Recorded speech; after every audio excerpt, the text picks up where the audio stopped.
Hello बच्चों, कैसे हो बेटा तुम सब लोग? क्या हाल चाल है आप लोगों के? तो अर्जुना जेई में आप सभी का बच्चों वापस से वेलकम बैक। और जल्दी से पहले मुझे बताइए, क्या मेरी आवाज़ आप लोगों तक पहुंच रही है? क्या मैं आप लोगों को दिखाई दे रहा हूं? थोड़ा सा डिफरेंट सेटअप है आज। हम्म।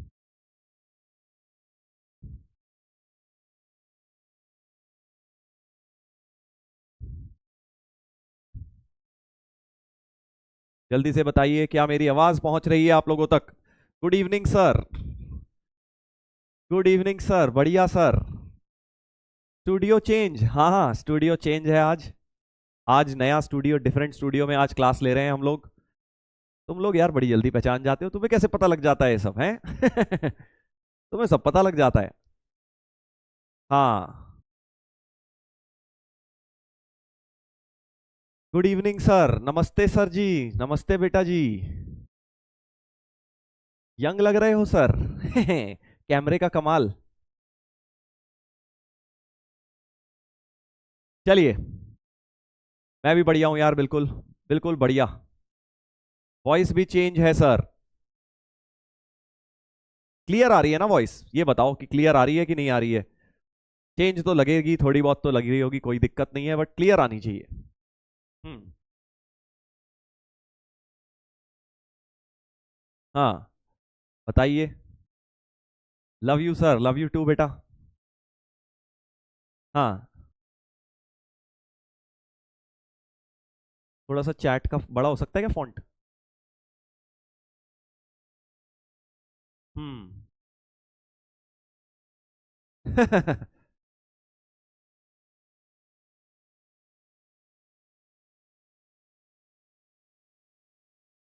चलो भाई, चलो बहुत बढ़िया। आई थिंक क्लियर है आवाज सब लोगों को, बिल्कुल क्लियर है।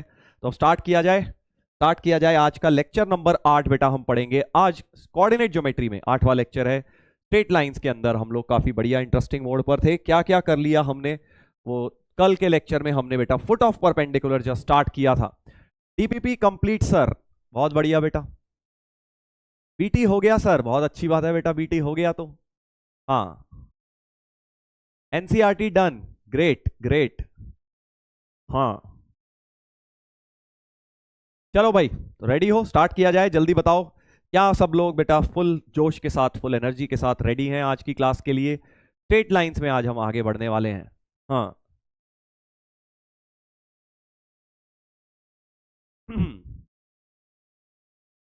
डीपीपी नहीं किया सर, कोई बात नहीं। डीपीपी तूने आधी करी है, नहीं करी कोई दिक्कत नहीं है, आज के लेक्चर के बाद लगा लेना डीपीपी, कोई प्रॉब्लम नहीं है। हाँ। नहीं हुआ सर ब्रेन टीजर, कोई बात नहीं, ब्रेन टीजर को हम डिस्कस करेंगे आगे एडवांस लेक्चर में। अब तुम बोलोगे कि सर एडवांस लेक्चर तो आए नहीं बहुत दिनों से। सीक्वेंस सीरीज का बहुत जल्दी आएगा तुम्हारे पास। और देखो, एडवांस की मैं इसलिए टेंशन नहीं ले रहा हूं क्योंकि तुम्हारा सिलेबस जब खत्म हो जाएगा ना, उसके पास अपने पास 1 डेढ़ महीना होगा यार, पूरे टाइम हमने यही सब करना है रिवीजन में। एडवांस से रिलेटेड तुम्हें खूब सारे और बढ़िया बढ़िया क्वेश्चंस करवाऊंगा उस समय। इसीलिए तो बोल रहा हूँ कि अपनी एनसीईआरटी वगैरह सब पहले से साइड करके रखो, ताकि उस समय पता चला फरवरी में एग्जाम आने वाले हैं, स्कूल एग्जाम में, और तुम जनवरी फरवरी में ये सब करना ही बंद कर दो, तो मैं लगे अरे यार अब तो स्कूल के लिए पढ़ लेता हूँ। तो इसलिए बोल रहा हूँ साथ साथ एनसीईआरटी भी करते रहा करो। हाँ।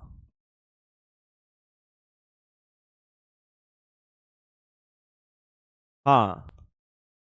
चलिए, स्टार्ट करा जाए। स्टार्ट करा जाए आज का लेक्चर। स्टार्ट करते हैं बेटा आज का लेक्चर। तो आज हम क्या पढ़ने वाले हैं? आज हम image and foot of perpendicular के बारे में डिस्कशन को कंटिन्यू रखेंगे। कल मैंने स्टार्ट कराया था image and foot of perpendicular. आज इसको हम डिटेल में पढ़ेंगे, फिर इसी के कुछ एप्लीकेशंस देखेंगे इमेज से रिलेटेड। बहुत बढ़िया बढ़िया सवाल स्ट्रेट लाइन के, जिसमें इनडायरेक्टली इमेज का कॉन्सेप्ट लग रहा होगा, वो हम करने वाले हैं। तो आज बहुत मजा आने वाला है। प्रॉपर एडवांस लेवल का, ये कह लीजिए जेई लेवल का लेक्चर होने वाला है आज। तो इसका क्या मतलब है? क्या एनसीईआरटी में नहीं है ये सब? नहीं भाई, एनसीईआरटी में नहीं है। साथ साथ हम इंपॉर्टेंट प्रॉब्लम भी करेंगे और थोड़ा शिफ्टिंग ऑफ ओरिजिन भी देखेंगे, राइट? लास्ट लेक्चर के एंड में थोड़ा शिफ्टिंग ऑफ ओरिजिन का भी स्टडी करेंगे। तो आज के लेक्चर में बेटा मेनली जो हम पढ़ने वाले हैं जेई पॉइंट ऑफ व्यू से इंपॉर्टेंट है। तो कल मैंने ये सवाल आप लोगों को करवाया था, याद आ रहा होगा आपको, कि फुट ऑफ परपेंडिकुलर निकाला था इस पॉइंट से इस लाइन के ऊपर, फुट ऑफ परपेंडिकुलर निकाला था, याद आ गया भाई? ऐसे एक फिगर बनी थी कि ये एक पॉइंट था 4, -1, इससे फुट ऑफ परपेंडिकुलर मैंने क्यों निकलवाया था तुम्हें? प्रॉपर तरीके से, ठीक है भाई, तरीके से मतलब सर ये लाइन लिखी थी, फिर हमने ये लाइन की इक्वेशन लिखी थी और दोनों को बेटा सॉल्व किया था। तो ये था एनसीईआरटी का तरीका, या ये कह लीजिए ऐसा तरीका जिसमें आपको बेसिकली फॉर्मूला वॉर्मूला कुछ नहीं चिपकाना था, लॉन्ग कट था वो, ठीक है। अब हम करेंगे शॉर्टकट। इसका फॉर्मूला क्या होता है फुट ऑफ परपेंडिकुलर निकालने का? बेटा फॉर्मूला भी होता है, image and foot of perpendicular का फॉर्मूला भी होता है। इमेज क्या होती है? यही वाला पॉइंट अगर बिल्कुल दूर P डैश बना दूं तो ये वाला पॉइंट इमेज कहलाता है, इमेज कहलाता है, और ये फुट ऑफ परपेंडिकुलर होता है बेटा, ठीक है। हाँ, एनसीईआरटी मेथड था वो, बिल्कुल सही बात है, एनसीईआरटी मेथड था वो वाला। फर्स्ट वाला भी बेटा आना चाहिए, स्कूल एग्जाम में वैसे करना, बट जेई में ऑब्जेक्टिव में कभी भी तुम्हें इन दोनों में से कुछ भी निकालना है, फुट ऑफ परपेंडिकुलर या फिर बेटा इमेज निकालनी है, तो तुम्हें यूज करना है ये फॉर्मूला। अब ये फॉर्मूला देखने में बहुत खतरनाक सा है बट बड़ा आसान फॉर्मूला है, ठीक है। कैसे याद रखना है मैं तुम्हें बताऊंगा, ठीक है। एक लाइन है ax plus b y plus c, ठीक है, लाइन इस तरह की है, और जिस पॉइंट की इमेज निकालनी है या जिस पॉइंट से फुट निकालना है वो x1 y1 है, ठीक है। हाँ, x1 y1 है, वो पॉइंट आपका x1 y1 है, यानी कि ये जो पॉइंट था बेसिकली ये आपका x1 y1 था, ठीक है। तो फॉर्मूला क्या है बेटा? x minus x1 upon A, x minus x1 upon A, foot of perpendicular का पहले फॉर्मूला पढ़ रहे हैं, x माइनस x1 अपॉन ए, ठीक है, y minus y1 upon B is minus of, देखो माइनस लगा हुआ है, क्या चीज?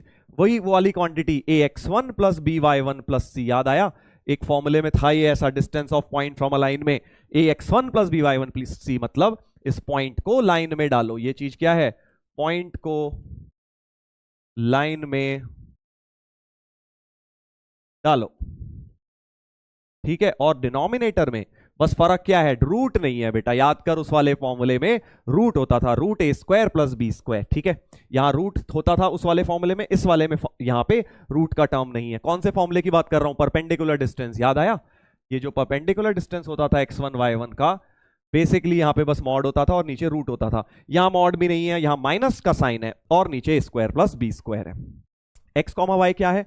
X comma y basically foot of perpendicular का जो फाइनल आंसर आएगा, फुट ऑफ परपेंडिकुलर का आंसर है। चलो मैं लगा के दिखाता हूं, ज्यादा अच्छी तरह तुम्हें समझ आ जाएगा। जैसे इसी सवाल को दोबारा ले लेते हैं, यही वाला क्वेश्चन हमने किया था, P 4,-1 से फुट ऑफ परपेंडिकुलर निकालना था। पहले लाइन को अच्छी तरह लिख लो, देखो लाइन को आप इस फॉर्म में लिखो, सब कुछ राइट में जीरो बना के लिखो, तो 2x minus y plus 6 equal to 0, इस फॉर्म में मैंने लाइन को बेटा लिख लिया, राइट। और अब Q के कोऑर्डिनेट्स निकालने के लिए फॉर Q जरा लगाते हैं, x माइनस x1, देखो फॉर्मूला क्या था? x माइनस x1 अपॉन ए, ध्यान से देखना, x1 की जगह 4, a की जगह coefficient of x that is 2, abc क्या थे? Coefficient of x, y and constant terms. तो x minus x1 upon a equals to, हाँ sir screen is very dark, अब बेटा काम चला ले, देख जैसा चल रहा है। हाँ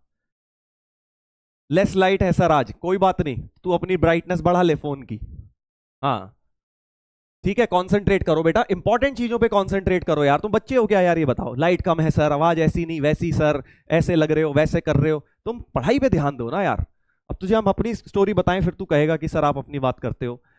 जब हमें ये सब चीजें पढ़ाई आ रही थी तो बेटा हम तो ब्लैक बोर्ड पे पढ़ते थे, चौक बेटा आधी टपक रही होती थी, हमारे सर पे चूरा लग जाता था, जब टीचर इतनी चौक से लिखते थे हवा से उड़ उड़ के आके हमारे सर पे पूरी लग जाती थी।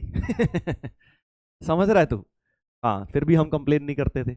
आधी चौक बेटा बोर्ड पे होती थी, आधी हमारे सर पे, और बची कुची हमारे मुंह के अंदर बेटा, सांस के साथ। समझ गया बेटा?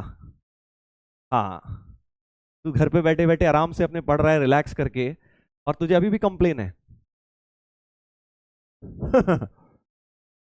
हंस रहे हो तुम बेटा, मजाक नहीं कर रहा हूं, सच है, एक सच बात है। हाँ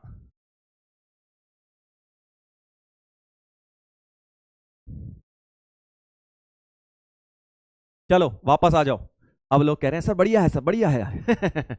चलिए इधर देखेंगे, तो x minus x1 upon A equal to y minus y1 upon B, y minus y1 minus 1, तो y प्लस 1 हो जाएगा, right. y minus minus 1, y plus 1, b की जगह भी माइनस 1 है, b की जगह भी माइनस 1 है बेटा। और लास्ट में क्या है? लास्ट में होता है बेटा यहाँ पे minus of this thing, minus of point को लाइन में डालो, सो माइनस ऑफ पॉइंट को लाइन में डालिए, देखिए इस लाइन पॉइंट को इस लाइन में डालिए, पॉइंट को लाइन में डालेंगे तो 2 इंटू 4 -1 यानी +1 +6 upon a square plus B square, 4 और 1 5 हो जाएगा। प्लीज ये ध्यान रखना, रूट ए स्क्वायर प्लस बी स्क्वायर नहीं है, गलती हो जाती है, ए स्क्वायर प्लस बी स्क्वायर है, ठीक है। अब क्या हो गया, x -4 अपॉन 2 y +1 अपॉन -1, 4 2 8 और 6 14 15, सो -3 हो गया, 15/5 -3 हो गया। हाँ ठीक है भाई, अब देख बस, अब इन दोनों को ले ले, इन दोनों को उठा के sir x -4 upon 2 equal to -3, तो x -4 इक्वल टू -6, तो x हो गया -2। सिमिलरली बेटा इन दोनों को उठा लेते हैं, y +1 इक्वल टू 3, तो y हो जाएगा 2, आ गया देखो -2, आ गया फुट ऑफ परपेंडिकुलर q के कोऑर्डिनेट्स। यही आया था कल, चेक कर ले अपनी नोटबुक में, कल जो मैंने लॉन्ग मेथड से कराया था उससे भी बेटा यही निकल कर आया था, ठीक है भाई, फुट ऑफ परपेंडिकुलर का फॉर्मूला। अब इसी के साथ तुमने एक और फॉर्मूला देखा, इमेज भी है, इमेज का फॉर्मूला। तो फर्क क्या है, कुछ फर्क नहीं है, तूने बस एक लर्न करना है, एक लर्न करना है तूने। इमेज के फॉर्मूले में बस फर्क क्या है, ध्यान से अगर तुम लोग देखो बेटा, अगर तुम ध्यान से देखोगे तो यहां ए की जगह बस 2a हो गया, बी की जगह 2b हो गया, दैट्स इट, और कोई भी फर्क नहीं है इमेज और फुट ऑफ परपेंडिकुलर के फॉर्मूले के बीच में। तो ए और बी की जगह बस 2a 2b है, राइट में कोई चेंज भी नहीं है। तो मैं ये बोल रहा हूं, अगर तुम्हें इमेज निकालना होता तो तुम कुछ भी नहीं करते भाई, यहां जो a लिखा हुआ है इस लाइन में सीधे x -4 के नीचे 2 की जगह यहां पे 4 कर देते, और यहां y +1 -1 की जगह -2 कर देते, डबल कर देते, इक्वल टू -3। इसके थ्रू तुम्हारे को इमेज भी निकल जाती, हाँ इमेज भी निकल जाती। अब देखो इसके फिर से इसके प्रूफ में नहीं जा रहे हैं, इसके प्रूफ की कोई जरूरत नहीं है बेटा, कहीं काम नहीं आना तुझे, 0.00001% भी कहीं काम नहीं आना, अगर आना होता तो बता देता, ठीक है। हाँ but sir this is little confusing, नहीं कंफ्यूजिंग नहीं है, तेरे को कोई चीज बता रहा हूं, नहीं तो सीख, झट से क्वेश्चन सॉल्व होंगे इसमें, इमेज और फुट निकालने में बहुत टाइम बचेगा तुम्हारा इन फॉर्मूले की मदद से कम अगर तू नॉर्मल मेथड से निकालेगा तो 2 से 3 मिनट कम लगेंगे इसके अंदर, हाँ 2 से 3 मिनट टाइम सेव हो जाएगा क्वेश्चन में। इसलिए आपको ये फॉर्मूला याद रखने हैं दोनों, इमेज आए तो इमेज लगा देना और फुट आए तो फुट लगा देना बेटा, ठीक है। अब मजे की बात क्या है, कुछ लोग होते हैं जो सोचते हैं अरे सर मैं तो वही वदेसी तरीका कर लूंगा, ये नहीं याद करूंगा। देख तो तेरे को 3D ज्योमेट्री में करना पड़ेगा, ऐसा सेम फॉर्मूला 3D में भी आएगा, वहां जाके याद करेगा, करना तो है ही, इससे बेटर अभी कर ले, स्ट्रेट लाइंस में भी 3D में भी ये फॉर्मूला काम आएगा, तो अभी से इनको याद कर लीजिए। 3D ज्योमेट्री में देखेंगे 12वीं क्लास की, 12th में 3D, 11th वाली 3D में नहीं, 12th वाली 3D में आप देखोगे ये फॉर्मूला वहां पे भी बनेगा, ठीक है। हाँ चलो आगे बढ़ते हैं, बहुत बढ़िया फॉर्मूला है, बहुत काम का फॉर्मूला है, इसको आपको याद रखना है। चलो अब इसके प्रूफ में समय बर्बाद ना करते हुए इसके मैं आपको एप्लीकेशंस बता देता हूं, बढ़िया बढ़िया ऐसे क्वेश्चन जो बेटा तुमने देखे नहीं होंगे जबरदस्त तरीके से। हाँ रॉन्ग है सर जी आ गया मेरा भाई।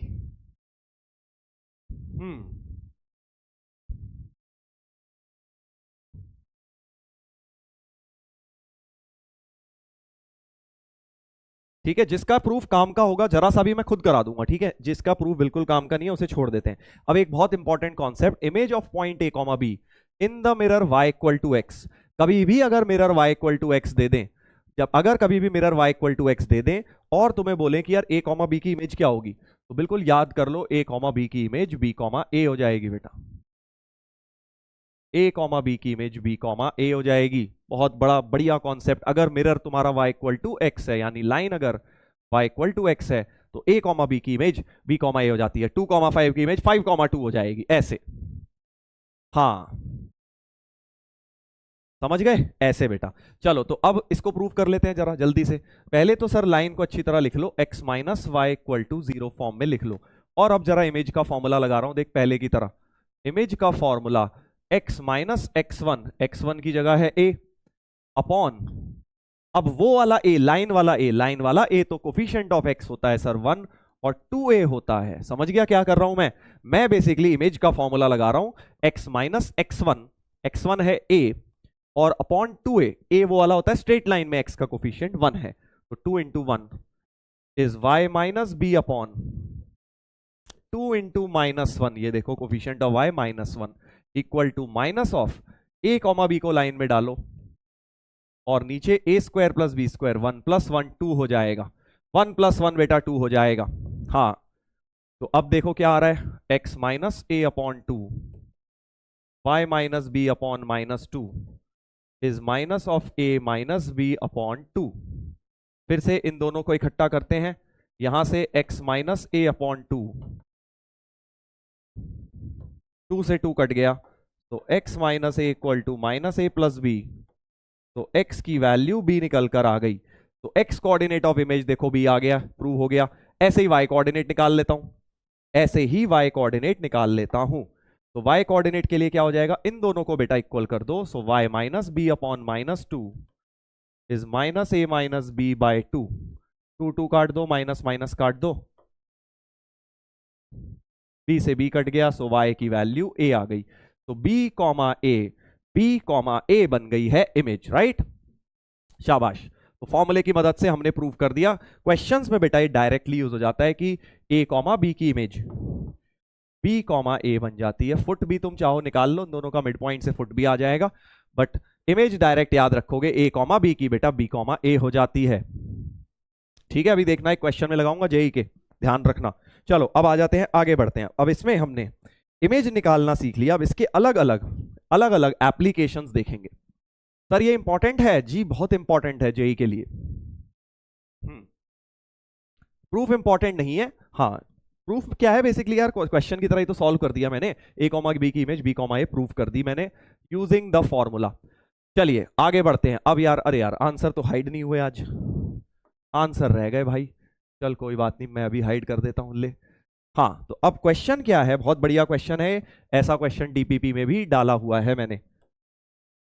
क्वेश्चन ये बोल रहा है incident rays along this line, तो एक इंसिडेंट रे आ रही है, gets reflected by this mirror, then find the equation of reflected. तो ये एक मिरर है, ठीक है भाई, मिरर तो समझते हो ना। हाँ अब क्या हो रहा है, एक इंसिडेंट रे आ रही है, इस मिरर पे ऐसे टकरा रही है और ये रिफ्लेक्ट होके वो इस तरह से जा रही है।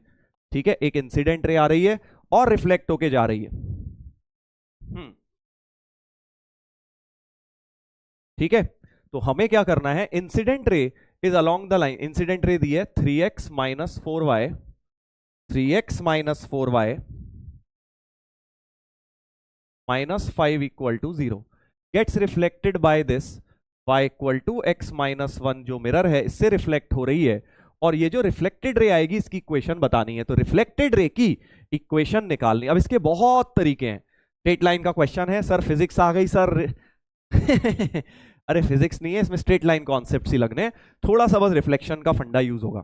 रिफ्लेक्शन के कॉन्सेप्ट तुम सीख चुके हो, थोड़े बहुत तो तुम्हें फिजिक्स में पढ़े होंगे रिफ्लेक्शन में क्या होता है। हाँ इज इट मैथ्स क्लास, जी हाँ बेटा दिस इज मैथ्स क्लास समझ गए क्वेश्चन क्या है, कि ये इंसिडेंट रे आ रही है सर, जिसकी इक्वेशन हमें दी हुई है, इंसिडेंट रे की इक्वेशन दी है और मिरर की इक्वेशन दी है। रिफ्लेक्टेड रे निकालना सिखा रहा हूं तुम्हें, कैसे निकालते हैं ध्यान से देखो। अब कैसे निकालते हैं, बहुत तरीके हैं, 2-3 तरीके हैं, बट पहले ये बताओ कि फंडा क्या होता है, रिफ्लेक्टेड रे का फंडा क्या होता है बताओ। सर सबसे पहला फंडा तो ये होता है कि इंसिडेंट रे, रिफ्लेक्टेड रे और मिरर एक ही पॉइंट पे मिलते हैं, तीनों एक ही प्लेन में होते हैं, है ना। दो होती है रिफ्लेक्शन की प्रॉपर्टी, तुम्हें पता है, हाँ laws of reflection. Sir deleted था हमारा, तू बेटा बस सबको डिलीट करके बैठ गया है। हाँ शाबाश। सबसे पहले तो सर तीनों सेम प्लेन में होती है, यानी ये जो पॉइंट है ये तो कॉमन है, तो क्या ये पॉइंट निकल जाएगा। देख मेथड 1 कर रहा हूं, भी अलग अलग मेथड से क्वेश्चन सॉल्व करूंगा, तुम्हें जो अच्छा लगे उससे कर लेना, ठीक है। मेथड नंबर 1, हाँ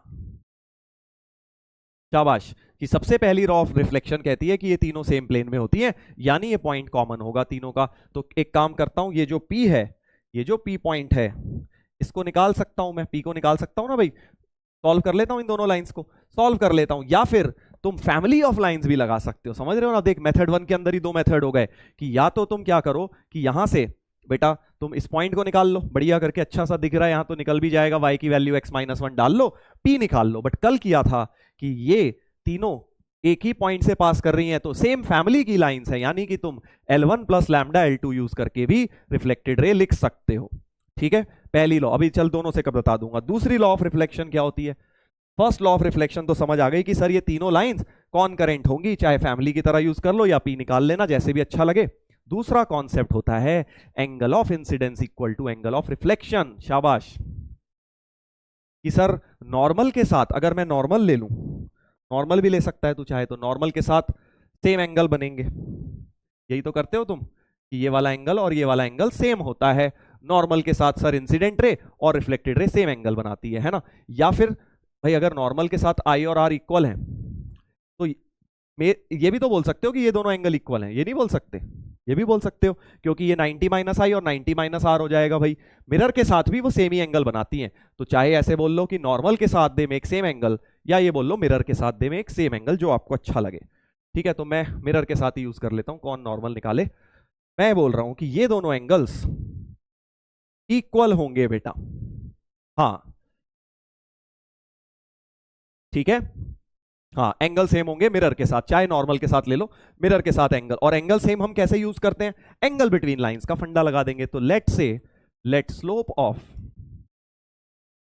of reflected ray be m, इसकी स्लोप को m मान लेता हूं, इसकी स्लोप को बेटा m मान लिया। मिरर की स्लोप तो 1 है, ये देखो इसकी स्लोप 1 है, इसकी स्लोप है कितनी हो रही है? इसकी स्लोप हो रही है 3/4। इंसिडेंट रे की स्लोप 3/4। तो मैं क्या कर रहा हूं, मैं बेटा इसका tan थीटा और इसका tan थीटा जरा इक्वेट कर देता हूं। So angle between lines tan theta, देख 3/4 और इस लाइन का स्लोप तो 1 है, 3/4 minus 1 upon 1 plus m1 m2। समझ गए क्या किया मैंने? एंगल बिटवीन लाइंस को बराबर कर दिया। हाँ, एंगल बिटवीन लाइंस को निकाल दिया मैंने। और ऐसे ही इधर वाली एंगल बिटवीन लाइंस, एक की स्लोप m, तो m1 minus m2 upon 1 plus m1 m2 का मॉड। ठीक है भाई, ऐसे। हाँ ऐसे। अब थोड़ा सिंप्लीफाई कर लो। सो 3 माइनस 4 अपॉन 4 प्लस 3 का mod is m minus 1 upon 1 plus m का मॉड। तो ये हो गया 1/7 is mod m minus 1 upon 1 plus m। Mod हटाओगे तो तुम्हारे पास प्लस माइनस 1/7 आ जाएगा। प्लस माइनस 1/7, दोनों साइन को एक एक करके सॉल्व कर लेता हूं। एक बार प्लस साइन सॉल्व करता हूं, एक बार प्लस साइन सॉल्व करते हैं। तो m minus 1 upon m plus 1, 1/7। तो 6m इक्वल टू 8, यानी m की वैल्यू 4/3 आ गई बेटा। m की वैल्यू 4/3 आ गई।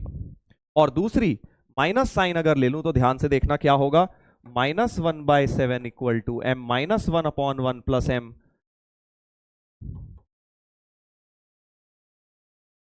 तो 8m इक्वल टू 6, यानी m की वैल्यू 3/4 आ गई बेटा।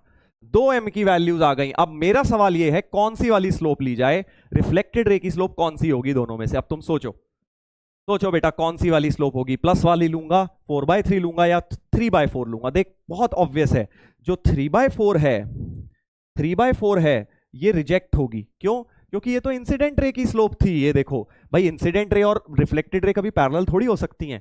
पैरेलल कैसे हो जाएंगी दोनों, इंसिडेंट रे और रिफ्लेक्टेड रे? तो एक लाइन हमेशा तुम्हें इंसिडेंट रे वाली स्लोप मिलेगी, उसे तुम रिजेक्ट करोगे, ये वाली रिजेक्ट करोगे बेटा।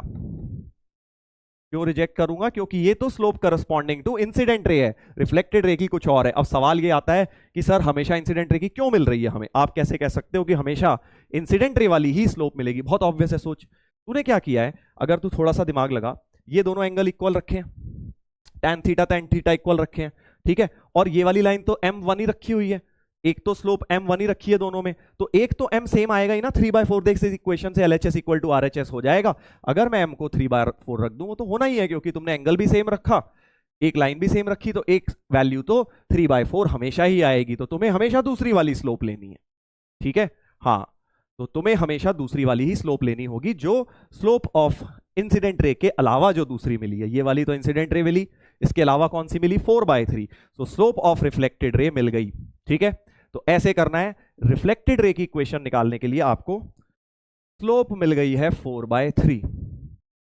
अब पॉइंट कैसे मिलेगा? पॉइंट पी निकाल ले बेटा।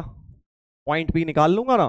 पॉइंट पी निकालने के लिए ये वाला जो पॉइंट पी था, इसके लिए सर इन दोनों को सॉल्व कर देते हैं, इंसिडेंट रे और मिरर को मिला के सॉल्व कर दीजिए। तो y = x - 1 और 3x - 4y = 5, इसको सॉल्व कर दो। ठीक है, y की वैल्यू डाल दो यहां। तो 3x - 4 इंटू 3x - 4x + 4 = 5। तो -x = 1। x की वैल्यू -1 हो गई। x की वैल्यू -1 हो गई बेटा, समझ गया? और x को -1 वापस डाल दे तो y की वैल्यू -2 हो गई। सो -1, -2 p के कोऑर्डिनेट्स आ गए। पॉइंट p मिल गया, पॉइंट आ गया, स्लोप आ गया, रिफ्लेक्टेड रे आ जाएगी अब तो, क्योंकि तुम्हारे पास स्लोप भी आ गई, पॉइंट भी। तो इक्वेशन ऑफ रिफ्लेक्टेड रे क्या हो जाएगी? y - y1 = m की जगह 4/3 टाइम्स x - x1।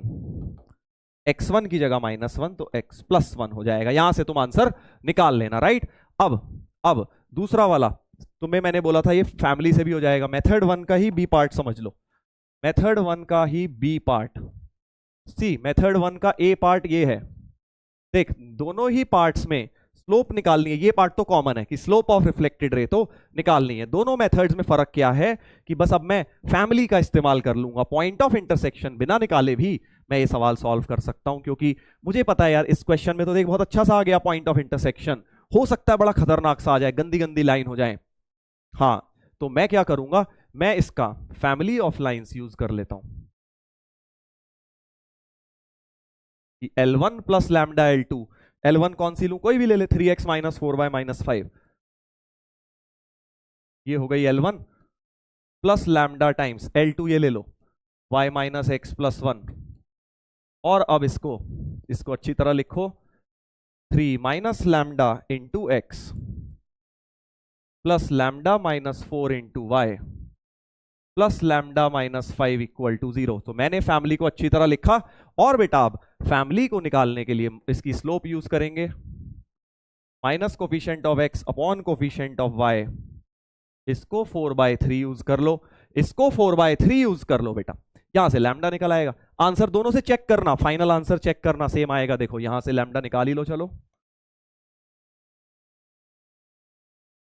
तो 3 लैम्डा -9 इज 4 लैम्डा -16। तो लैम्डा की वैल्यू 16 - 9 7। लैम्डा 7 वापस डाल देना, लैम्डा को 7 वापस डाल दो, फाइनल आंसर आ जाएगा तुम्हारा 3 - 7 -4x + 3y 7 - 5 + 2 = 0। ऐसा कुछ आ रहा है, -4x + 3y + 2 = 0। जल्दी से देख लेते हैं क्या ये सही आया है। 4x - 3y - 2, 4x - 3y सब कुछ राइट में ले जाओ, 4x - 3y - 2 आ जाएगा। समझ गए? तो दो मेथड्स बता दिए एक ही मेथड के अंदर। अभी तो मेथड 1 चल रहा है, ये बहुत इंपॉर्टेंट क्वेश्चन है, ये इसको as a part of theory लोगे आप, राइट? तो एक बार जल्दी से समरी दे देता हूं बेटा, क्योंकि काफी लोग क्या है उनके दिमाग में जल्दी से खिचड़ी मच जाती है। तो बच्चों देखो, सबसे पहले क्या करना है, इंसिडेंट रे दी थी, मिरर दिया था, रिफ्लेक्टेड रे निकालनी थी। तो आप सबसे पहले ऐसे क्वेश्चंस में क्या करेंगे, रिफ्लेक्शन की जो तुम्हारी प्रॉपर्टीज होती हैं, है ना, लॉज ऑफ रिफ्लेक्शन, उन्हें यूज करेंगे। लॉज ऑफ रिफ्लेक्शन क्या कहती है? मिरर के साथ सेम एंगल बनाएंगी दोनों रेज। तो tan थीटा इक्वेट करके ये सब सॉल्व करके जो येलो कलर से लिखा है इससे tan थीटा इक्वल किया। दो स्लोप्स आई, एक हमेशा इंसिडेंट रे वाली रिजेक्ट करोगे, जो दूसरी मिलेगी उसे एक्सेप्ट करोगे, वो आपकी क्या होगी? रिफ्लेक्टेड रे की स्लोप हो जाएगी बेटा। समझ गया? हाँ, रिफ्लेक्टेड रे की स्लोप मिल गई। तो इतने काम से रिफ्लेक्टेड रे की स्लोप मिल गई। अब आगे स्लोप तो आ गई, पॉइंट निकालने के लिए या तो सॉल्व कर दो इन दोनों को, या फैमिली ऑफ लाइंस का इस्तेमाल कर लो कि भाई क्योंकि फैमिली का पार्ट है L1 + लैम्डा L2 लिख सकता हूं। हाँ, सर नॉर्मल रे भी निकालना है। अरे यार नॉर्मल तो तू निकाल ही लेगा, नॉर्मल भी निकलवाऊं क्या? इसमें तो कुछ इजी सा है। समझ गया? इसकी स्लोप 1 है तो इसकी तो -1 हो गई ना, m1 m2 -1 यूज करके परपेंडिकुलर लाइन की स्लोप निकाल लेगा। पॉइंट है ही हमारे पास, तो नॉर्मल तो निकाल लोगे यार, बच्चों वाला काम है। नॉर्मल निकाल लेना आप खुद से, समझ गए?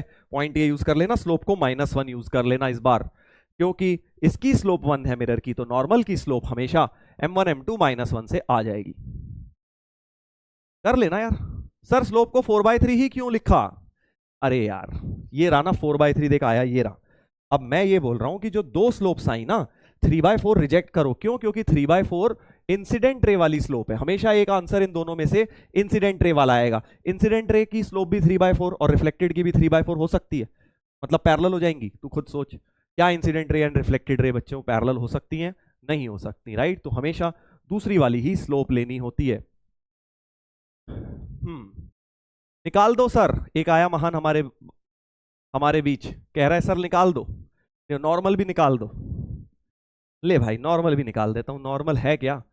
नॉर्मल की स्लोप तेरी हो गई -1, क्योंकि मिरर की स्लोप 1 थी, नॉर्मल की हो गई -1। पॉइंट तो ये है ही, तो y+2 = -1 × x+1। ले भाई y+x+3 = 0। ले खुश हो गया? अब तू खुश हो गया बेटा? नॉर्मल भी निकल गया। अब एक और बिल्कुल डिफरेंट तरीका बता रहा हूं तुम्हें इस क्वेश्चन को सॉल्व करने का। ये तो एक अप्रोच हो गई, ठीक है। जल्दी से अब इसकी एक अप्रोच और समझते हैं, एक अप्रोच और समझते हैं। अब मैं ये नहीं कह रहा कि कौन सी बढ़िया है कौन सी बेकार है, वो तुम्हें डिसाइड करना है। तुम्हें जो अच्छी लगे दोनों में से वो कर लो, ठीक है। जो जो दोनों अच्छी हैं, दोनों में ऐसी कोई बुराई नहीं है। तो ये वाला फंडा अब मैं जरा मेथड 2 से तुम्हें सिखा रहा हूं, बिल्कुल डिफरेंट अप्रोच लूंगा। अभी मैंने क्या किया, बट ये जो कॉन्सेप्ट है बड़ा इंपॉर्टेंट है। चाहे तुम भले ही मेथड 1 लगा लो, बट कॉन्सेप्ट भी समझ लो जो मैं सेकंड मेथड में बता रहा हूं। क्या कह रहा हूं ध्यान से सुनना भाई, ध्यान से सुनेंगे सभी लोग। ये रही हमारी इंसिडेंट रे, ये रहा हमारा मिरर। अब सब लोग ध्यान से सुने जरा। हाँ क्या सुनना है सर? देख बेटा मैं क्या बोल रहा हूं, अभी मैंने क्या इस्तेमाल किया, लॉज ऑफ रिफ्लेक्शन। हाँ मेथड नंबर 2 पर आ जा अब तू। मैं क्या करूंगा अब इसमें थोड़ा सा डिफरेंट फंडा लगा रहा हूं। देख क्या मैं ये बोल सकता हूं कि इंसिडेंट रे और रिफ्लेक्टेड रे में फर्क क्या है। देख पॉइंट से कंसीडर करते हैं। जैसे मान लीजिए ये मैंने एक पॉइंट ले लिया, इंसिडेंट रे का पॉइंट, ठीक है। इंसिडेंट रे का एक पॉइंट ले लिया, ठीक है। कोई भी पॉइंट जो मर्जी तुझे अच्छा लगे, कोई सोच ले इस पे। देख y0 डाल ले तो 5/3, 0 आ गया। कोई मर्जी एक पॉइंट ले ले, जो मर्जी। y को 1 डाल ले, अच्छा सा आ जाएगा। y1 डाल लूंगा तो सर हाँ अच्छा सा आ जाएगा। y को 1 डालूंगा तो x 3,1 3,1 एक पॉइंट आ रहा है, दिख रहा है तुम्हें? 3,1 इंसिडेंट रे का एक पॉइंट है। तो इस मेथड में क्या करना है, इंसिडेंट रे का कोई भी एक पॉइंट उठा लो जो तुम्हें अच्छा लगे। सर कौन सा मेथड नोट करना है? अबे जब मैं दोनों कर रहा हूं तो तूने भी दोनों ही करने हैं ना, नहीं समझा तू? हाँ अब मैं क्या बोल रहा हूं बेटा, अगर मैं, अब ध्यान से सुनना बेटा, बहुत जरूरी बात है कि अगर मैं इस मिरर में इस पॉइंट ए की इमेज निकाल लूं, अभी सीखा था ना हमने इमेज निकालना भाई फॉर्मूले से। इस फॉर्मूले की मदद से अगर मैं पॉइंट ए की मिरर में इमेज निकाल लूं, ठीक है, इस फॉर्मूले की मदद से, ये वाला इमेज ऑफ अ पॉइंट की मदद से अगर मैं पॉइंट ए की इमेज निकाल लूं तो वो कहां जाना चाहिए? क्या ये नहीं बोल सकता मैं कि ये जो ए डैश आएगा ये बेटा इस रिफ्लेक्टेड रे पर ही लाए करेगा कहीं ना कहीं, ये इस रिफ्लेक्टेड रे पर ही लाए करेगा। आई ना बात समझ? क्योंकि रिफ्लेक्टेड रे की प्रॉपर्टी क्या है, बेसिकली रिफ्लेक्टेड रे है क्या, collection of all the images. ऐसे समझ लो कि इंसिडेंट रे का कोई भी पॉइंट ले लूं तो रिफ्लेक्टेड रे की जो रे की जगह लाइन समझ लो, पूरी लाइन के ऊपर ही कहीं ना कहीं लाए करेगा। समझ गए? हाँ कि इंसिडेंट रिफ्लेक्टेड रे का मतलब क्या है, collection of all the reflected points basically, right. तो अगर मैं इंसिडेंट रे का कोई भी एक पॉइंट ले लूं उसकी इमेज रिफ्लेक्टेड रे पर ही जानी चाहिए। समझ गया? तो ये लिख देता हूं statement, image of any point of incident ray must lie on reflected ray. Reflected ray बोल ले, लाइन बोल ले, एक ही बात है। चल यहां पे हम रे और लाइन में फर्क नहीं पैदा कर रहे, ठीक है। हाँ आया ना मजा? तो मैं क्या बोल रहा हूं कि भाई इस पॉइंट की सीधे इमेज निकाल डालो तुम, बस खत्म, क्वेश्चन ही खत्म हो जाएगा सीधा। बहुत छोटा हो जाएगा ये वाला मेथड। क्या कह रहा हूं कि ए डैश के कोऑर्डिनेट्स निकाल डालो, तो x माइनस एक्स वन 3, कोई भी पॉइंट ले ले यार, 3,1 तो मैंने लिया है, तेरे को कोई और अच्छा लगे कोई और ले ले, ठीक है। 3,1 की इमेज निकालता हूं, x minus x one upon 2a। Line को अच्छी तरह लिख लो पहले। कैसे लिखूं मिरर को? Minus x plus y plus one लिख लो, ऐसे लिख लो, एक ही बात है, जैसे भी लिख लो। लाइन को, मिरर को मैंने ऐसे ले लिया, सो इक्वल टू, तो ए की जगह आ गया -1, y minus y one 1 upon 2b is minus of, point को लाइन में डालो तो -3 plus one upon a square plus B square 2। समझ रहे हो कैसे फॉर्मूले का इस्तेमाल कर रहा हूं? हाँ, ऐसे बेटा, ऐसे, right. So x minus 3 upon -2 is y minus 1 upon 2 is कितना हो गया है? माइनस माइनस कट गया, 1 अपॉन 2। ठीक है, तो इन दोनों को सॉल्व कर लेता हूं, तो x माइनस 3 अपॉन -2 इज 1/2, तो x माइनस 3 इक्वल टू -1, तो x आ गया 2 आ गया बेटा x, राइट। हाँ, 2 आ गया मेरा, और इन दोनों को इक्वेट करके y निकल आएगा, so y minus 1 equal to 1, y equal to 2। So basically 2,2 आ गए a डैश के कोऑर्डिनेट्स, a डैश के कोऑर्डिनेट्स 2,2 आ गए, ये वाले a डैश के कोऑर्डिनेट्स 2,2 आ गए।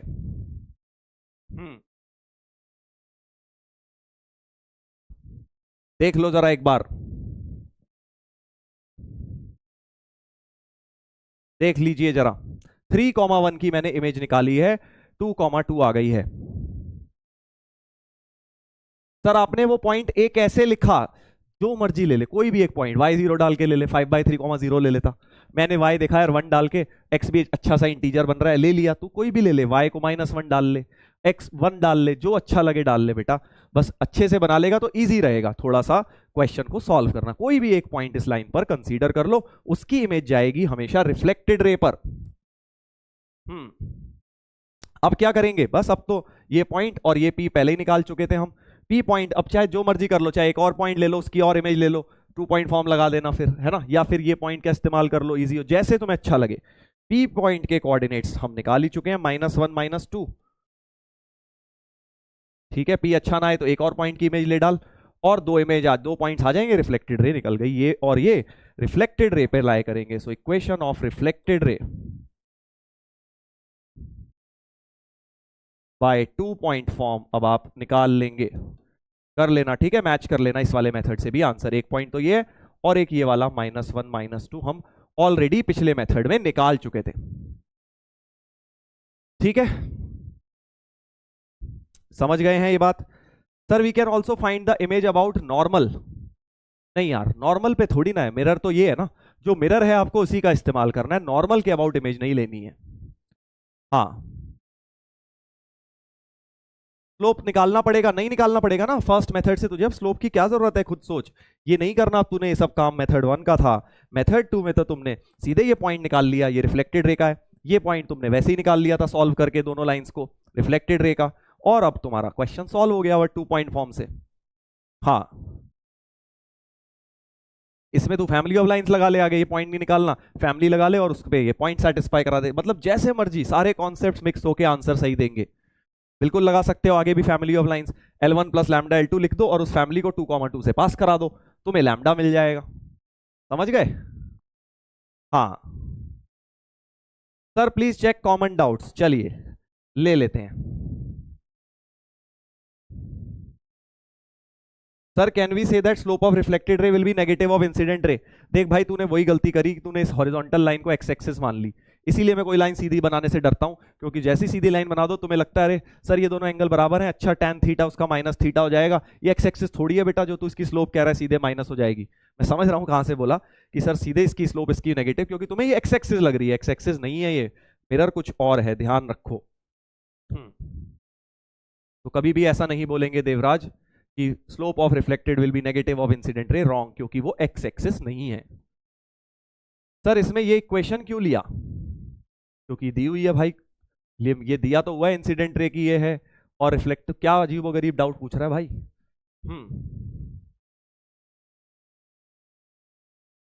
हाँ सर, आप कहाँ से क्लास ले रहे हो? मानता हूं काम का डाउट नहीं है, पर बता दो सर।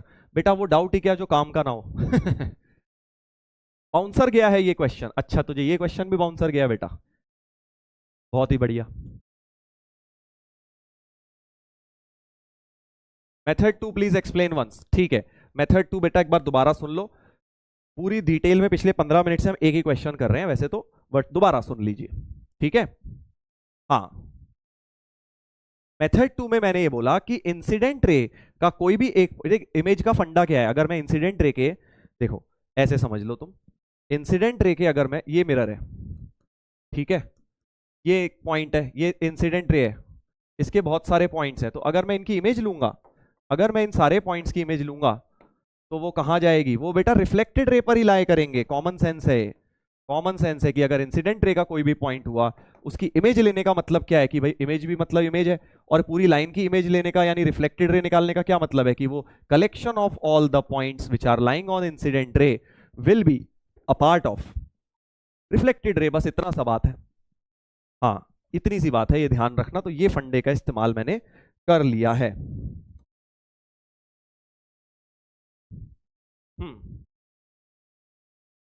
मतलब अगर पहले इंसिडेंट रे वाली स्लोप नहीं मिली, इसका मतलब आगे सॉल्व करने की जरूरत नहीं है, क्योंकि अगली वाली तो रिजेक्ट ही हो जाएगी। हाँ बेटा, बहुत बढ़िया दिमाग लगाया तूने बेटा, सही कह रहा है।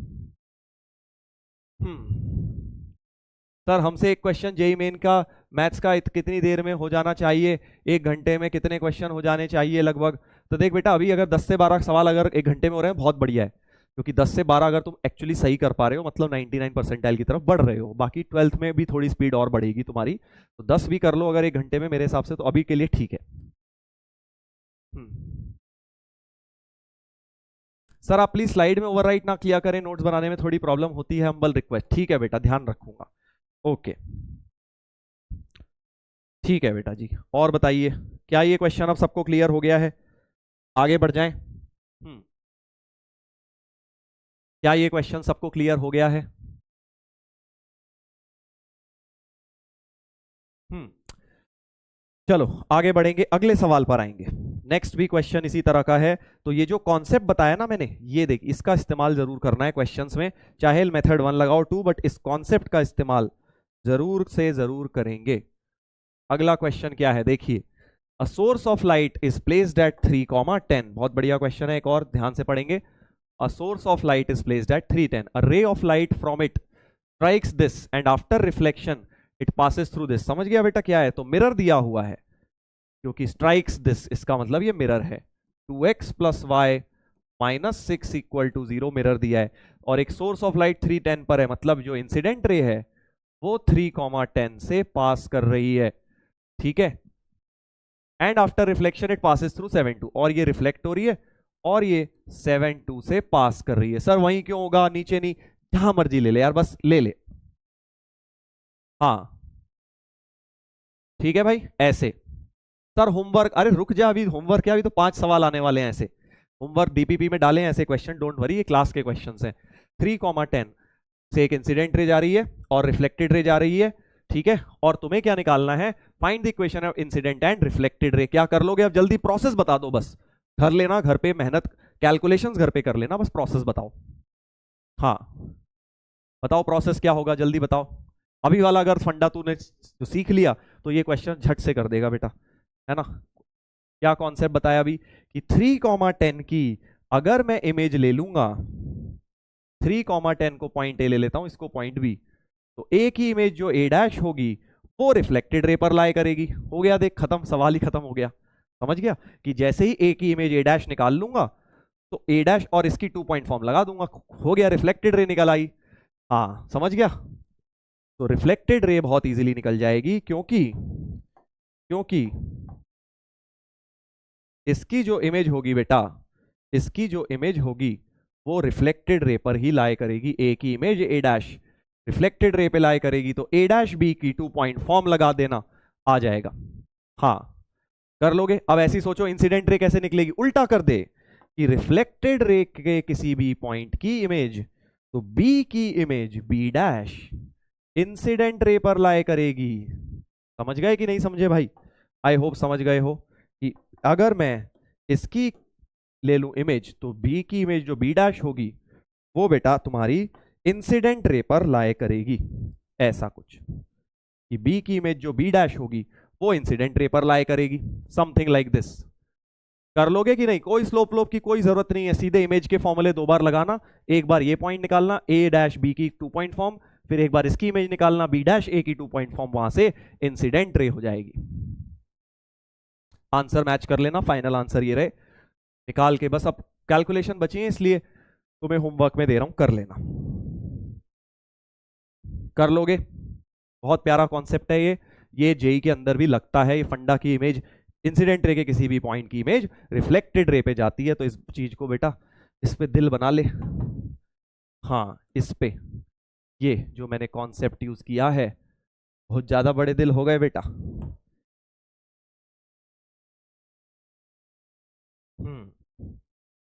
ये इसको तुम्हें याद रखना है, ये फंडा यूज करके क्वेश्चन सॉल्व करें।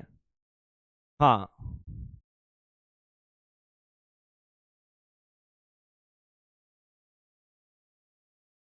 चलो आगे बढ़ते हैं।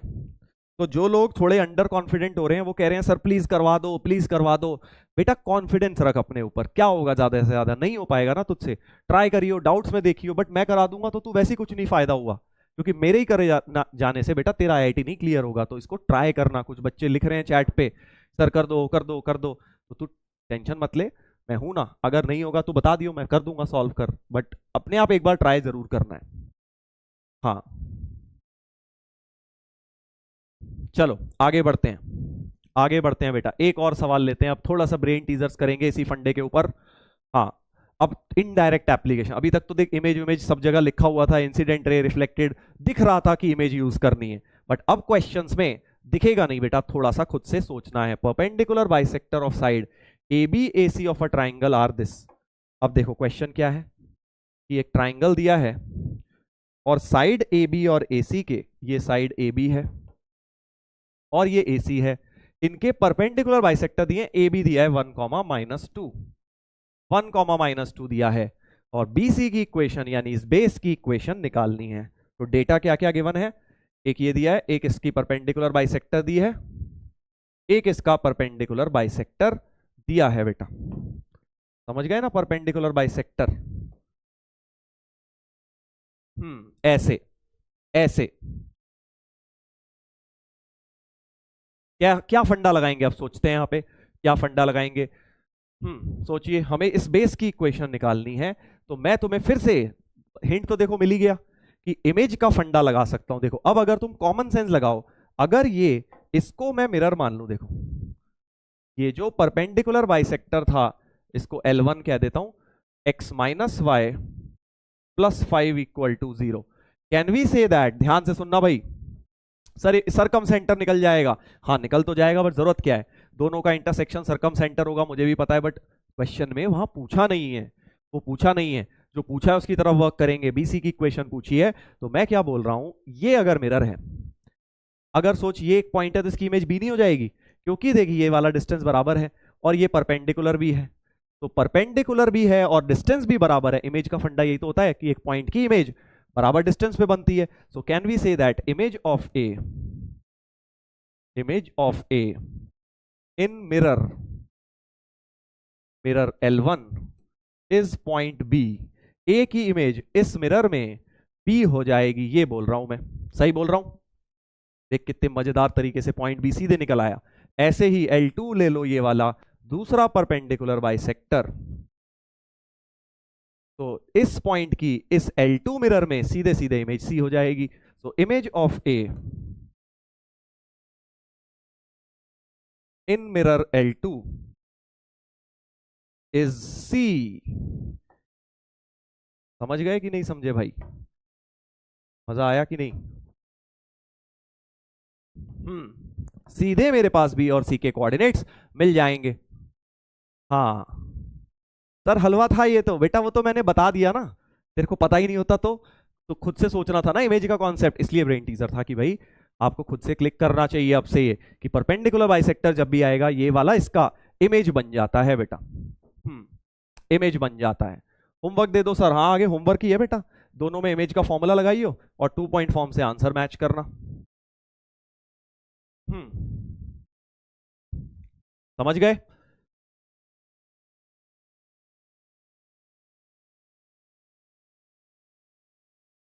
अब धीरे धीरे और लेवल बढ़ेगा अभी ब्रेन टीजर्स का, बट पहले बताओ क्या ये बात क्लियर हो गई है? क्या ये बात क्लियर हो गई है? ट्यूबलाइट जल गया सर?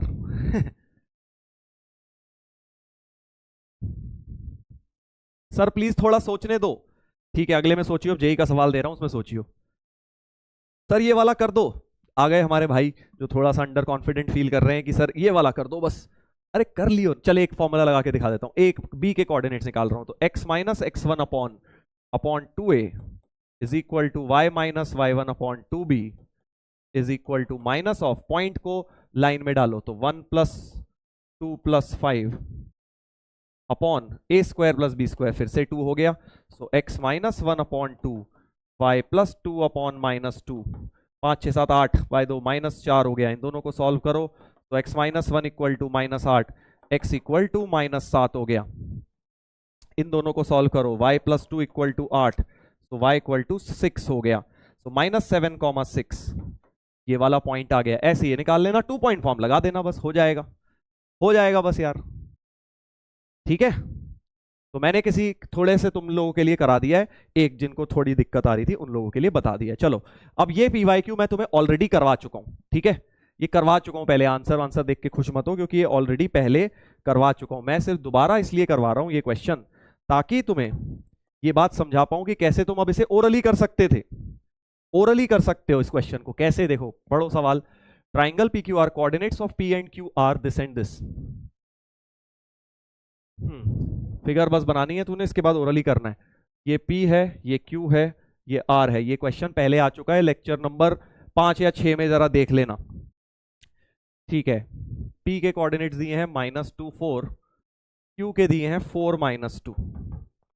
ठीक है, if the equation of perpendicular bisector of P are, देखो जब भी परपेंडिकुलर बाइसेक्टर आ जाए एक बार इमेज का फंडा जरूर सोचा करो।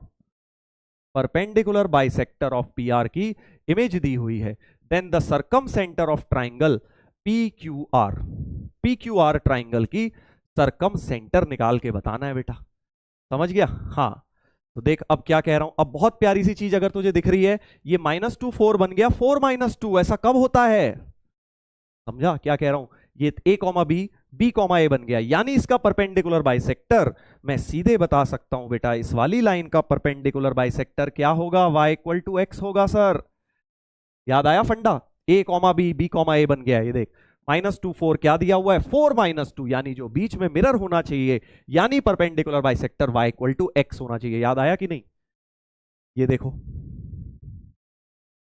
जिनको याद नहीं आया बेटा ये देखिए कि y इक्वल टू एक्स में a कॉमा बी की इमेज b कॉमा a बन जाती है। ठीक है, तो अब तुम्हें क्या समझ आ गया कि ये mirror y equal to x है, यानी एक perpendicular bisector y equal to x है, एक तो दिया है, यानी y इक्वल टू एक्स पर ही सर्कम सेंटर लाए करेगा, और एक ही option y equal to x पे लाए कर रहा है, D। खत्म हो गया सवाल।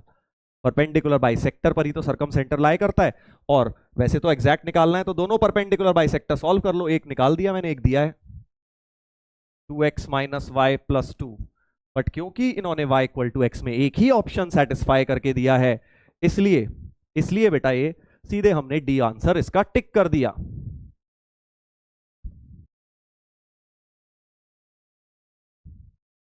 शाबाश।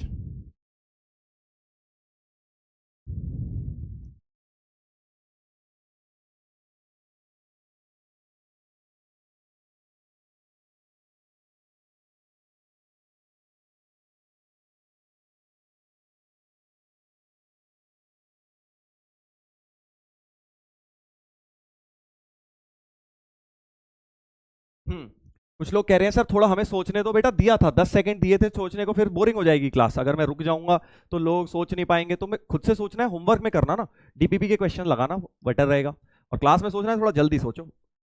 इसमें मैंने 10-15 सेकंड दिए थे तुम्हें सोचने के लिए। ये वाला पॉइंट जब तक मैं बना रहा था तुम्हें तो मेरे पहले बनाना चाहिए। ठीक है, इसको मैंने लंबे मेथड से किया था, पिछले लेक्चर में देख लेना, आगे पहले मैंने प्रॉपर तरीके से किया था। अब इसमें इमेज का फंडा यूज करके, हाँ जल्दी से सॉल्व कर दिया। चलो आगे बढ़ते हैं, ब्रेन टीजर नंबर 2 पे आते हैं। ब्रेन टीजर नंबर 2 बढ़िया क्वेश्चन है, इसको भी आधा करूंगा, आधा होमवर्क दूंगा बेटा। अभी हाइड कर देते हैं, चल फिर से फिगर बनाएंगे।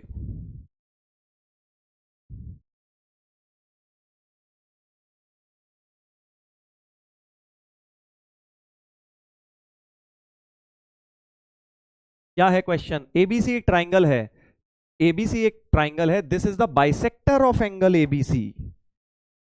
देख भाई, मैं तुझे एक छोटी सी बात बता रहा हूं, अभी बताता हूं, चल क्या छोटी सी बात है, पहले फिगर बना लेते हैं। बाइसेक्टर ऑफ एंगल बीएसी, तो ये ए, ओहो, ये ले लेते हैं हम ए, ये हो गया बी, और ये सी, ठीक है। And median BE is this, तो बी से जो मीडियन है, बी से जो मीडियन है, मीडियन का मतलब समझते हो ना बेटा, जो बेस को बाइसेक्ट कर रही हो, बी से जो मीडियन है बीई, उसकी इक्वेशन दी है 6x plus 10y equal to 59। और एंगल ए बी ए सी का जो बाइसेक्टर है, एंगल बी ए सी, ये वाला, ये जो एंगल बाइसेक्टर है भाई, एंगल बाइसेक्टर समझ गया, ये वाला एंगल बाइसेक्टर है जो, इसकी इक्वेशन दी है x minus 4y plus 10। Figure बना रहा हूं पहले, फिर टाइम दे दूंगा। पॉइंट सी ये दिया हुआ है, सी है 3 माइनस 1, 3 कॉमा माइनस 1। हाँ ठीक है भाई, इमेज से हो जाएगा सारा, मुझे पता था यहाँ पे काफी सारे आएंगे इमेज से करने वाले डायरेक्टली, जिनका गलत होने वाला है। सुन लो क्या करना, क्या है, find area of this triangle and equation of sides, ठीक है। तो साइड्स की इक्वेशन बतानी है और एरिया ऑफ ट्राइंगल निकालना है।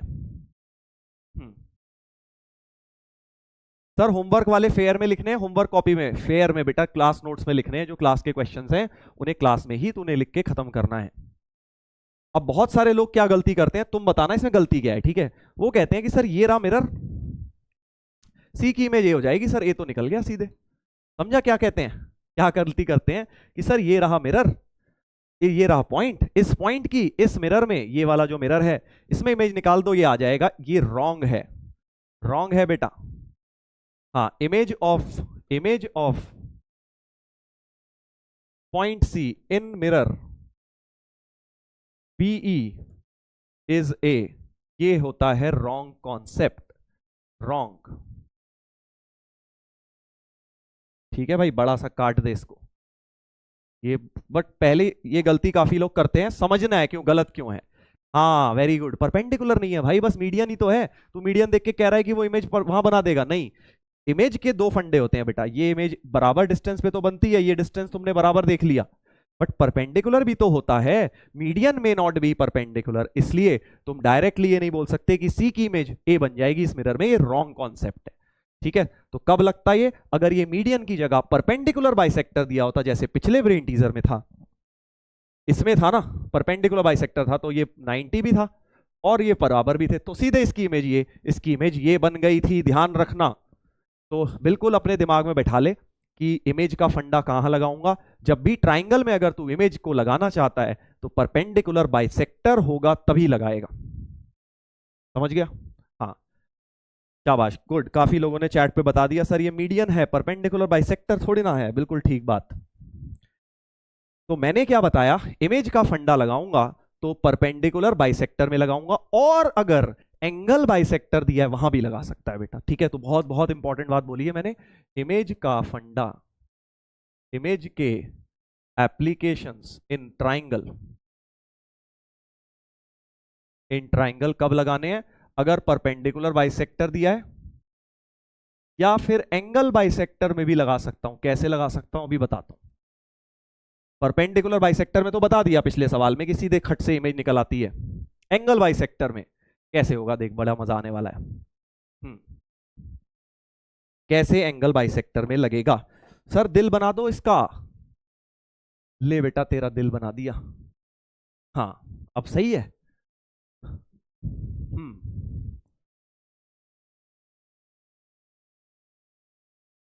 बहुत बढ़िया, बहुत बढ़िया। तो देख, बहुत अच्छी बात किसी ने बोली कि सर मिरर के साथ तो इंसिडेंट रे और रिफ्लेक्टेड रे सेम एंगल बनाती हैं, है ना। ये बात हमने पढ़ी थी कि मिरर के साथ इंसिडेंट रे और रिफ्लेक्टेड रे सेम एंगल बनाती है। स्टेटमेंट को बार बार बोलो कि मिरर के साथ मिरर के साथ, ये देखो, मिरर के साथ या नॉर्मल के साथ एक ही बात है, मिरर के साथ इंसिडेंट रे और रिफ्लेक्टेड रे सेम एंगल बनाती हैं। ठीक है, अब जरा समझ यहां पे, समझ जरा वापस आ, कि मिरर के साथ ये मान ले मिरर, ये मान ले इंसिडेंट रे, क्योंकि ये दोनों एंगल तो सेम है, ये दोनों एंगल तो सेम है, यानी अगर ये इंसिडेंट रे है तो ये क्या हो जानी चाहिए, रिफ्लेक्टेड रे हो जानी चाहिए। समझ गया? हाँ, बहुत प्यारा कॉन्सेप्ट फिर से, कि भाई अगर ये इंसिडेंट रे है तो ये रिफ्लेक्टेड रे हो जाएगी। सो फॉर, अगर ये मिरर है, एंगल बाइसेक्टर अगर मिरर मान लूं, तो बी ए इंसिडेंट रे है तो ये वाली रिफ्लेक्टेड रे हो गई, या उल्टा बोल दे कि ये इंसिडेंट है तो ये रिफ्लेक्टेड हो गई।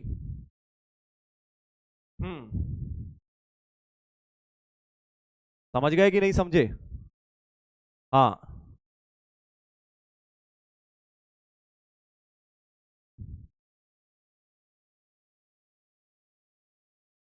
कि भाई अगर ये इंसिडेंट रे है तो ये रिफ्लेक्टेड रे हो जाएगी।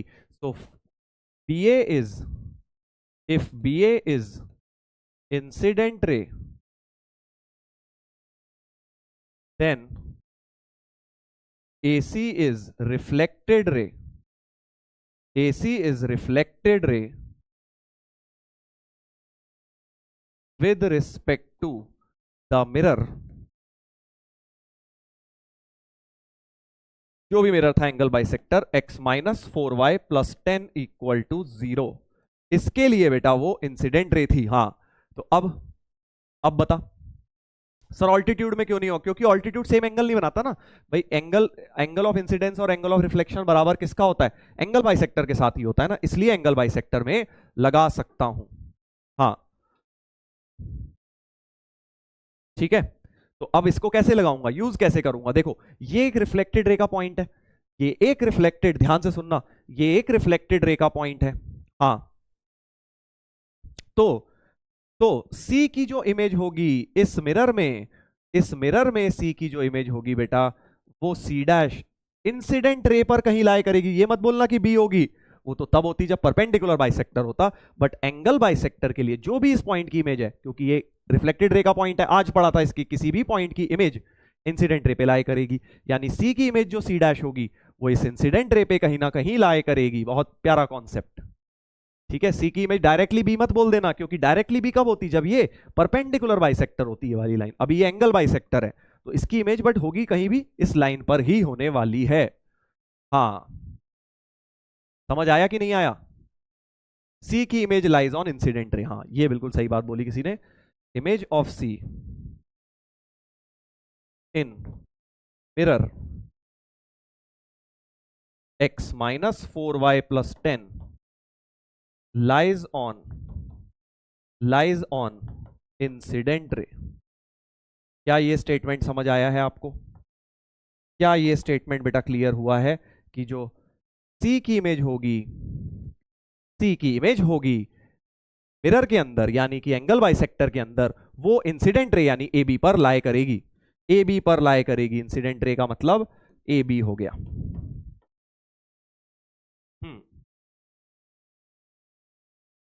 सर एक बार और समझा दीजिए। चल दोबारा से समझा देता हूं, देख पहले तो ये समझ कि क्योंकि एंगल बाइसेक्टर के साथ दोनों के एंगल बराबर हैं, तो एक इंसिडेंट रे है एक रिफ्लेक्टेड रे है, राइट? इतनी बात तो समझ गए कि या तो ए बी इंसिडेंट बोल दो, ए सी रिफ्लेक्टेड, या उल्टा बोल दो ये इंसिडेंट ये रिफ्लेक्टेड। ठीक है, फिर आज मैंने एक फंडा बताया था क्वेश्चन सॉल्व करते वक्त, आज एक बात बताई थी कि भाई ये वाली, कि किसी भी पॉइंट की इंसिडेंट रे का कोई भी पॉइंट ले लूं, उसकी रिफ्लेक्शन कहां जाती है, उसकी इमेज कहां जाती है, रिफ्लेक्टेड रे पे जाती है ना। ये वाला स्टेटमेंट क्वेश्चन में भी यूज किया था कि इसके कोई भी पॉइंट की इमेज यहां जाएगी, या उल्टा भी बोल सकता हूं कि रिफ्लेक्टेड रे के किसी भी पॉइंट की इमेज इंसिडेंट रे पर जाती है, यही वाला फंडा। बस अब मैं ट्राइंगल के अंदर लगा रहा हूं यही वाला फंडा ट्राइंगल के, कि भाई ये रिफ्लेक्टेड रे थी, इसके एक पॉइंट की इमेज ले ली अगर मिरर में, तो वो इंसिडेंट रे पे आ गई, बस खत्म, इतनी सीधा बात करिए। हाँ,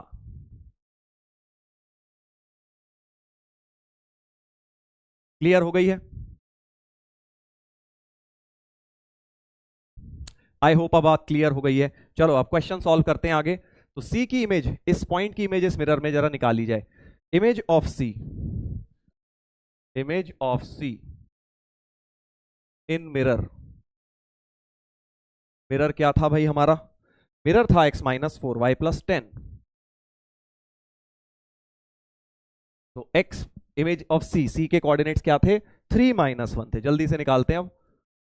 x minus x1 upon 2a y minus y1 upon 2b is equal to, point को लाइन में डालो, 3 प्लस 4 प्लस 10 अपॉन 16, 1 प्लस 16 17 हो गया माइनस के साथ। ठीक है भाई, तो x minus 3 upon 2 is y plus 1 upon minus 8 is minus of 17 by 17 1। x minus 3 equal to minus 2, इन दोनों से निकाल लिया, यानी x की वैल्यू हो गई 1। इन दोनों से y प्लस 1 इक्वल टू 8, तो y की वैल्यू हो गई 7। सो 1,7 आ गई, यानी ये जो इमेज आई सी डैश के कोऑर्डिनेट्स 1,7 आ गए बेटा। ऐसे sir that was normal not mirror. Normal के साथ भी सेम एंगल बनाते हैं और मिरर के साथ भी सेम बनाते हैं, इसलिए कोई दिक्कत नहीं होती हमें, राइट? तुम उसको सीधा कंसीडर कर सकते हो। मिरर के साथ, नॉर्मल के साथ, दोनों के साथ सेम एंगल बनता है, इसलिए कोई दिक्कत नहीं है। ठीक है, क्योंकि मिरर के साथ भी सेम एंगल बनता है, इसलिए तुम्हें कोई प्रॉब्लम मत, टेंशन ना लो। ये देखो, मैंने यहाँ मिरर के साथ सेम एंगल लेके बनाए थे ना, ये दोनों एंगल सर, ये दोनों एंगल थीटा मैंने लिए थे, याद करो। सॉरी, इस वाले में नहीं, इस वाले में नहीं, दूसरे वाले में लिए थे। ये दोनों एंगल थीटा लिए थे। मिरर के साथ भी तो सेम ही एंगल बनाती है इंसिडेंट रे और रिफ्लेक्टेड रे, इसलिए परेशानी की कोई बात नहीं है। क्लियर है ये बात? चलो अब आगे बढ़ते हैं। क्वेश्चन अभी सॉल्व नहीं हुआ है भाई। हाँ, अब ब्रेन टीज होगा। तुम कह रहे थे ना पिछले वाले में सर ब्रेन टीज नहीं हुआ, अब बेटा होगा ब्रेन टीज, अभी रुक। हाँ, तो अभी तो एक पॉइंट निकल गया सी डैश, राइट? अब मैं क्या कर रहा हूं, ए के कोऑर्डिनेट्स कैसे निकालूंगा। देखो, ए के तो डायरेक्टली लिख सकते हो तुम, अगर तुम थोड़ा सा सोचो। ए के कोऑर्डिनेट्स अगर अल्फा कॉमा बीटा मान लूं, तो क्या अल्फा और बीटा में दो इक्वेशन निकल सकती है सीधे, बिना इमेज यूज करे, डायरेक्ट भी? सोचो कि अगर मैं ए के कोऑर्डिनेट्स अल्फा कॉमा बीटा मान लेता हूं। अब आगे बढ़ रहा हूं क्वेश्चन में। Let A B alpha comma beta, तो अल्फा बीटा में पहली इक्वेशन तो ये है कि इसको सेटिस्फाई करेगा, x माइनस 4y प्लस 10 को सेटिस्फाई करेगा। So alpha minus 4 beta plus 10 equal to 0। एक इक्वेशन तो ये हो गई। अब दूसरी तुम सोचो, दूसरी तुम सोचो कैसे निकलेगी। हाँ, बता, अब दूसरी कैसे निकलेगी, सोचना। ये मिड पॉइंट है, तो इन दोनों का मिड पॉइंट, एसी का मिड पॉइंट बेटा लिख सकते हो ना, अल्फा प्लस 3/2 और बीटा माइनस 1/2, ये लिख सकता हूं ना मिड पॉइंट से। इन दोनों का मैंने मिड पॉइंट लिख लिया, और मिड पॉइंट बेटा इसको सेटिस्फाई करेगा, क्योंकि अभी तक मीडियन यूज ही नहीं हुई, मीडियन कहीं पे यूज ही नहीं करी है मैंने, अब यूज कर रहा हूं कि इन दोनों का मिड पॉइंट इस पे लाई करेगा। तो 6x plus 10y equal to 59। 6x इधर लिख देता हूं, 6x plus 10y equal to 59 पर ये जो मिड पॉइंट है ये सेटिस्फाई होगा बेटा, है ना? अल्फा प्लस 3, तो 3 इंटू अल्फा प्लस 3 हो जाएगा, वो 2 काट दिया मैंने। 10y बीटा माइनस 1 के साथ 5 आ जाएगा, 5 into beta minus 1 equal to 59। तो 3 alpha plus 9, 5 beta minus 5 equal to 59। तो 3 अल्फा प्लस 5 बीटा 55 हो गया। सेकेंड इक्वेशन, दो इक्वेशन, दो अननोन्स, अल्फा बीटा सॉल्व हो गया।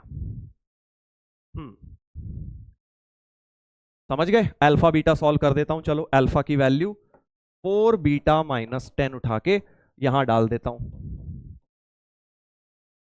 तो ये सारे क्वेश्चन देखो दोबारा करना, तब जाके अच्छी तरह क्लियर होंगे, पहली बार पढ़ के नहीं होते हैं। थोड़ा सा हो सकता है कंफ्यूज हो रहे हो आप, but question he high level है। तो 17 बीटा 85 आ गया, है ना? 17 बीटा 85, 16 पंजे 80, हाँ 5 आ गया भाई, बहुत बढ़िया। बीटा तो 5 आ गया सर, बीटा को 5 यहां रख दो, बीटा को 5 रख दो, 10,5 10,5 आ गया। सो अल्फा तुम्हारा 10 आ गया बेटा, 10,5 निकल कर आ गया। समझ गए? तो दोबारा रिपीट कर रहा हूं, मैंने क्या किया, ए कोऑर्डिनेट्स, एक अल्फा कॉमा बीटा मान लिया, दो इक्वेशन ढूंढ रहा हूं अल्फा बीटा में, एक तो इसे सेटिस्फाई करेगा, दूसरा इन दोनों का मिड पॉइंट मीडियन पर जाएगा, दूसरी इक्वेशन वहां से आ गई, दोनों इक्वेशन सॉल्व करी तो अल्फा की वैल्यू 10, बीटा की 5 निकल कर आ गई है 10,5।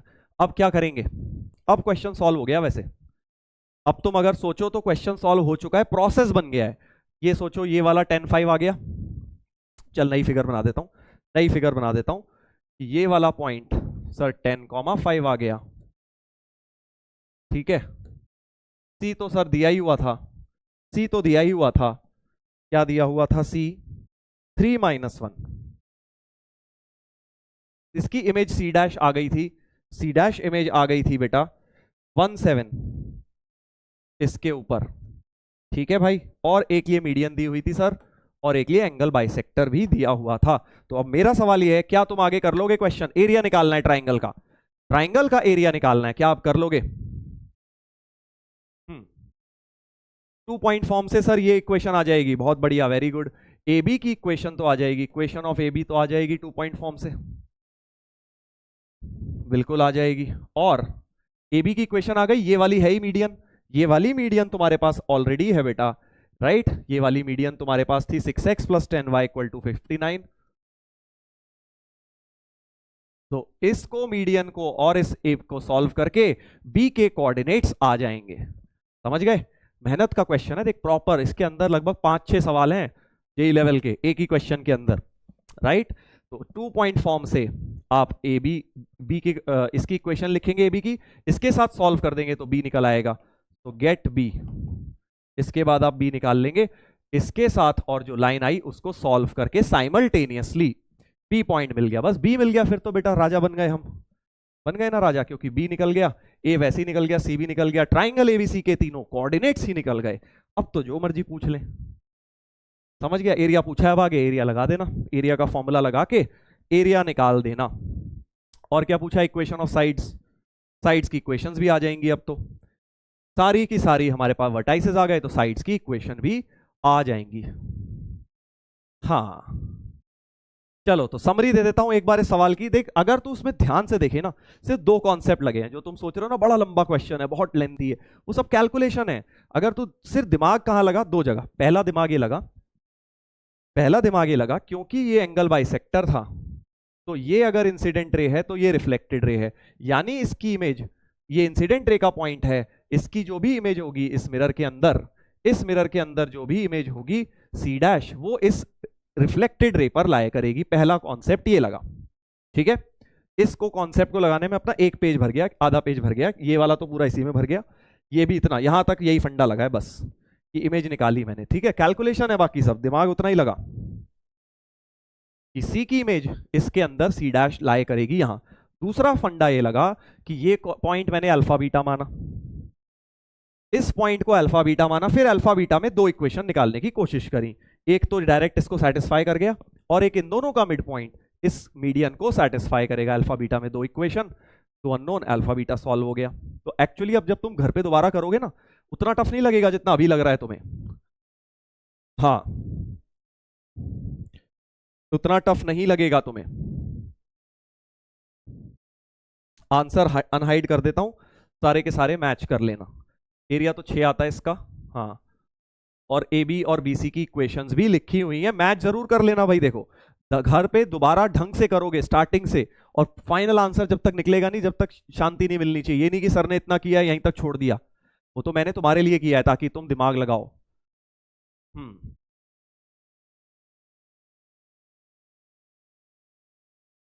आंसर ये रहा भाई,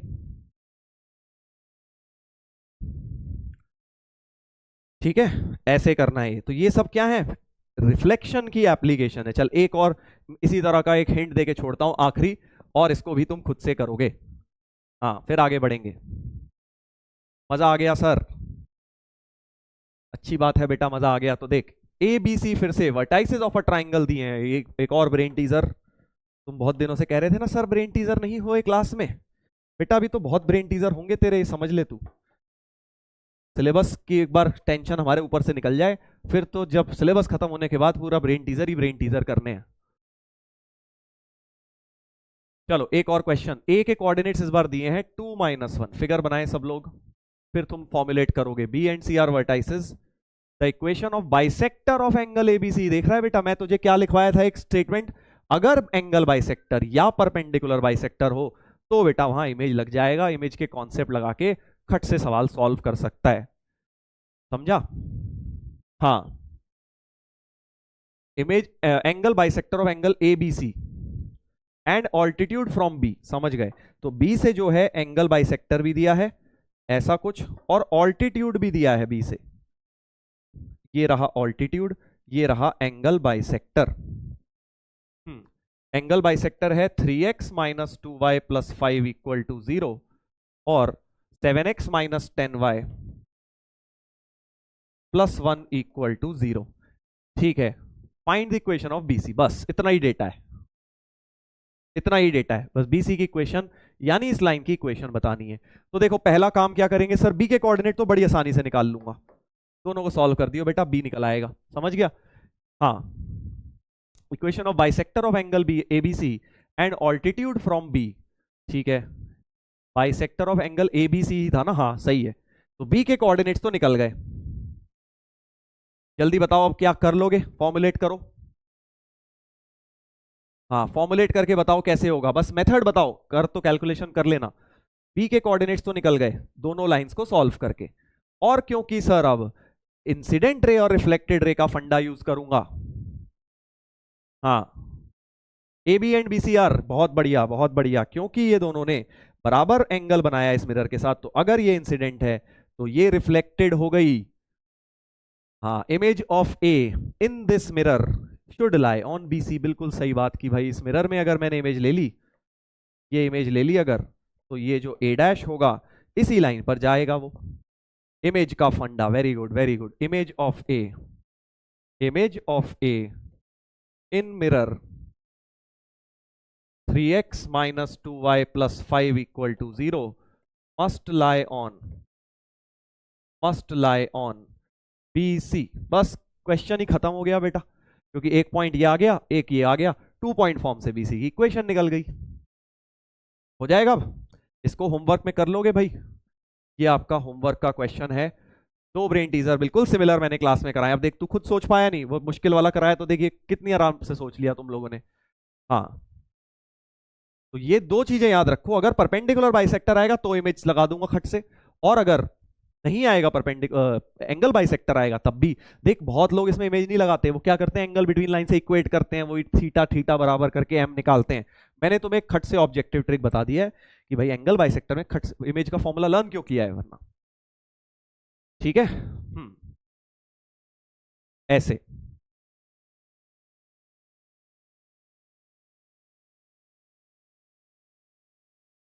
सही है सर। आज क्लास थोड़ी सी मस्त है, आज समझ थोड़ा कम आ रहा है बेटा। आज देख, एडवांस रिलेटेड बातें कर रहा हूँ आज मैं, प्योर। तो हो सकता है कुछ लोगों को दिक्कत आ रही हो, बट मेरे कहने से एक बार घर पे दोबारा इनको देखना, क्योंकि कई बार लाइव क्लास में स्पीड के साथ हमें नहीं समझ आती, बट जब हम शांति से इत्मीनान से ठंडे दिमाग से देख रहे होते हैं दोबारा, तो वो सारी चीजें हमें बहुत ईजिली क्लियर हो जाती हैं। हाँ, मेरे साथ भी होता है ऐसा। कई बार मैं क्लास में सामने कोई क्वेश्चन कर रहा होता हूँ, एकदम से ध्यान नहीं आ रहा होता मेथड, बट नोटबुक में करो शांति से बैठ के तो आराम से खट से हो जाता है। तो हो जाता है ऐसा, तुम्हारे साथ भी ऐसा हो सकता है। चलिए आगे बढ़ते हैं बेटा, आगे बढ़ते हैं।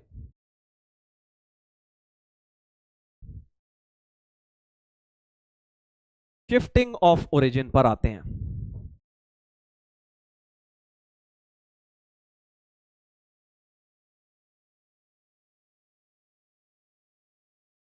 हाँ सर, ये रिलेटेबल है, हाँ वो तो होता ही है यार, बट इस चक्कर में तू टफ चीजें पढ़े ही ना, ये गलत है। क्लास में सर थोड़ी टफ लग रही है, लगने दे टफ, तू घर जाएगा तेरे को इजी लगेंगी। चल इधर देखते हैं, shifting of origin translation of axes. अब छोटा सा कॉन्सेप्ट है, एक भारी भरकम कॉन्सेप्ट करा दिया मैंने, उसके साथ एक छोटा सा मतलब नॉट सो डिफिकल्ट कॉन्सेप्ट ले लिया है। ठीक है भाई, बैलेंस आउट करने के लिए। अगला टफ कॉन्सेप्ट अब कल आएगा। कल क्या आएगा, parametric form of straight line मैंने छोड़ा हुआ है ना, वो भी बहुत ही जबरदस्त इसी तरह का एप्लीकेशन है, अच्छा कॉन्सेप्ट है वो भी ऑब्जेक्टिव के लिए। चलो, तो क्वेश्चन क्या है कि भाई अब आपको पहला सवाल तो ये आ रहा होगा कि सर शिफ्टिंग ऑफ ओरिजिन करनी क्यों है। करनी है, बस ये समझ लिया अभी करनी है। और आगे हमें सर्कल, पैराबोला, एलिप्स वगैरह में बड़ी जरूरत पड़ेगी शिफ्टिंग ऑफ ओरिजिन करने की। तो अभी इसमें कॉन्सेप्ट में क्या पढ़ना है, मान लो ये अपना ओरिजिन है, हाँ हमारा भोला भाला प्यारा सा ओरिजिन, और हम एक भाई आते हैं, वो कहते हैं कि नहीं भाई ओरिजिन हमें ये अच्छा नहीं लग रहा, इसकी हमें शक्ल पसंद नहीं आई बेटा, हम नए को ओरिजिन बनाएंगे, हम इस ए कॉमा बी को ओरिजिन बनाएंगे अपना, पैरेलली एक्स और वाई एक्सिस को शिफ्ट करके। Please note, translation of axis भी कहते हैं, मतलब पैरेलल एक्स एक्सिस उसके पैरेलल ही बनाओगे अभी, हाँ, और वाई एक्सिस इसके पैरेलल ही बनाओगे। तो इसको बोल देता हूं capital X capital Y, small x small y क्या थी, old x axis and y axis, हाँ, और कैपिटल एक्स कैपिटल वाई है नई एक्स और नई वाई एक्सिस। तो हमें इसको, ये जो पुराना ओरिजिन था यहां, अब नया ओरिजिन इसे बनाना है जिसके पुराने कोऑर्डिनेट्स ए कॉमा बी थे। पैरेलल शिफ्टिंग, बिल्कुल सही। ठीक है, तो अब इसमें कंफ्यूजन बहुत जबरदस्त हो जाएगा अगर तुम एक मेरी छोटी सी बात नहीं मानोगे। कौन सी बात, हमेशा स्मॉल एक्स स्मॉल वाई का फर्क याद रखना, small x and small y are old axis, पुराने कोऑर्डिनेट सिस्टम के लिए हमेशा स्मॉल लो, और नए के लिए कैपिटल एक्स कैपिटल वाई लो, न्यू एक्सिस के लिए। इसमें अगर तुम फर्क रखोगे ध्यान से अपने दिमाग में, तो बेटा तुम्हें कंफ्यूजन नहीं होगा। ठीक है, अगर तूने इसमें खिचड़ी मचा दी small x small y capital X capital Y में, तो बहुत जबरदस्त तरीके से कंफ्यूज हो जाएगा। हाँ, ठीक है, तो क्या कर रहे हैं हम अपना एक्स एक्सिस जो ये नीला वाला था और वाई एक्सिस जो नीला था, लाल वाले नए एक्सिस बना दिए, यानी नया ओरिजिन हमने जिसके पुराने कोऑर्डिनेट्स ए कॉमा बी थे उसको नया ओरिजिन कह दिया।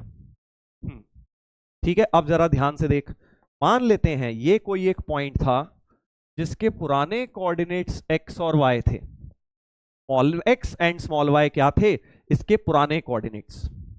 ठीक है sir, small x small y क्या थे, इसके पुराने कोऑर्डिनेट्स थे बेटा। तो मैं अब इसके नए कोऑर्डिनेट निकालना चाहता हूं, देख, तो ध्यान से देखेंगे, अगर मैं पुरानी एक्सिस से डिस्टेंस लूं तो ये क्या था सर, ये था हमारा, क्योंकि एक्स एक्सिस से डिस्टेंस ले रहे हो तो स्मॉल वाई था, स्मॉल वाई ये वाला डिस्टेंस था, क्योंकि पुरानी एक्स एक्सिस से डिस्टेंस स्मॉल वाई, और अब नई एक्स एक्सिस से डिस्टेंस लूंगा तो ये वाला कैपिटल वाई हो जाएगा।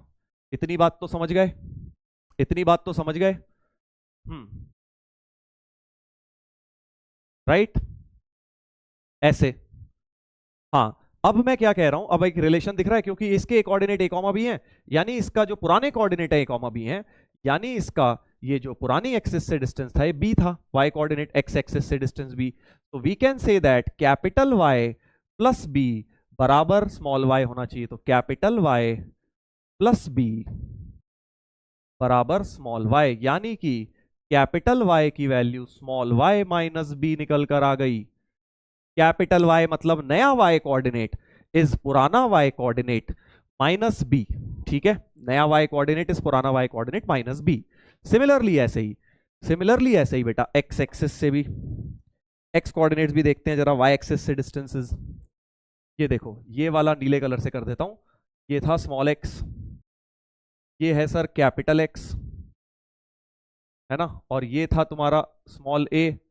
तो स्मॉल ए के plus capital X equal to small X हो गया, यानी कि कैपिटल एक्स की value small x minus A हो गया। तो ये आपको एज अ फॉर्मूला लर्न करना है, हाँ, ये आपको एज अ फॉर्मूला लर्न करना है कि भाई कैपिटल एक्स और स्मॉल एक्स में ये रिलेशन होता है, कैपिटल वाई और स्मॉल वाई में ये रिलेशन होता है। तो ए कॉमा बी क्या है, जहां ओरिजिन शिफ्ट किया गया है, a comma b is the point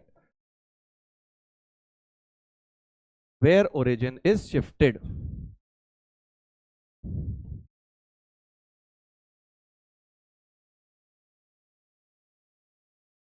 origin अगर शिफ्ट किया गया है ए कॉमा बी पे, तो ये कैपिटल एक्स कैपिटल वाई में रिलेशन होगा बेटा।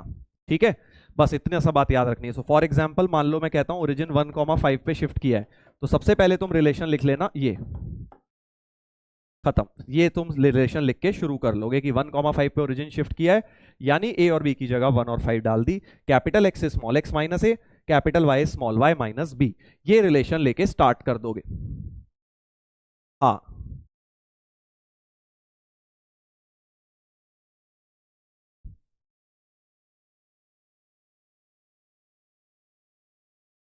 ये आपका एक्स और वाई में रिलेशन होता है। चलो अब इसका काम क्या है। तो अब कुछ लोग कहते हैं कि सर ये तो आपने इस साइड शिफ्ट किया, लेफ्ट में करते तो क्या होता। वो तुझे टेंशन नहीं लेनी, वो अपने आप माइनस माइनस होके प्लस हो जाएगा। देख मैं क्या बोल रहा हूं, अगर एक ही वैल्यू मान ले -1 होती, यहाँ 1 की जगह सर -1 होता है ना, तो यहाँ अपने आप +1 आ जाता ना, तो वो अपने आप पुराने एक्स कोऑर्डिनेट में ऐड हो गया। तो तुम्हें उसमें टेंशन नहीं लेनी कि एक्स ए और बी पॉजिटिव है नेगेटिव है, जो मर्जी हो ए और बी, यही रिलेशंस वैलिड रहेंगे, चाहे ए बी पॉजिटिव हो नेगेटिव हो, शिफ्टिंग ऑफ ओरिजिन के यही रिलेशन रहेंगे। हाँ चलो तो क्वेश्चन देखते हैं इसमें कैसे छोटा सा एक सवाल बन जाएगा। Origin is shifted to this, find the new coordinates of the point 37। जिसके पुराने कोऑर्डिनेट 37 थे उसके नए कोऑर्डिनेट बताने। तो अगर ओरिजिन यहां शिफ्ट हुआ है मतलब ये a, b है, तो सबसे पहले तो रिलेशन लिख लो, capital X is small x -2, capital Y small y +3, b की जगह -3 डाल दिया। मैंने कैपिटल एक्स और कैपिटल वाई के नए रिलेशंस लिख लिए। हाँ अब क्या करना है, नए कोऑर्डिनेट्स निकालने हैं उसके जो जिसके पुराने कोऑर्डिनेट्स 37 थे। तो पुराने कोऑर्डिनेट 37 मतलब क्या थे, स्मॉल एक्स स्मॉल वाई। मैंने क्या बोला था, स्मॉल एक्स स्मॉल वाई बेटा पुराने वाले कोऑर्डिनेट्स हैं, राइट। नए वाले क्या है, कैपिटल एक्स कैपिटल वाई। तो अगर किसी के पुराने कोऑर्डिनेट 37 है मतलब स्मॉल एक्स 3 है स्मॉल वाई 7 है, उसको यहां पे डाल दो, कैपिटल एक्स वाई निकाल लो। तो कैपिटल एक्स हो जाएगा 3 - 2, एक्स की जगह बेसिकली 3 डाल दिया, स्मॉल वाई की जगह 7 डाल दिया, तो 1, 10 हो गया। तो इसके नए कोऑर्डिनेट्स बन जाएंगे 1, 10। बस इतना सिंपल, इतना इजी है यार, बस यही है इसमें और कुछ भी नहीं है। ये स्मॉल एक्स स्मॉल वाई मतलब पुराने कोऑर्डिनेट्स, नए कोऑर्डिनेट्स मतलब capital X capital Y. First का आंसर निकल गया, फर्स्ट का आंसर निकल गया।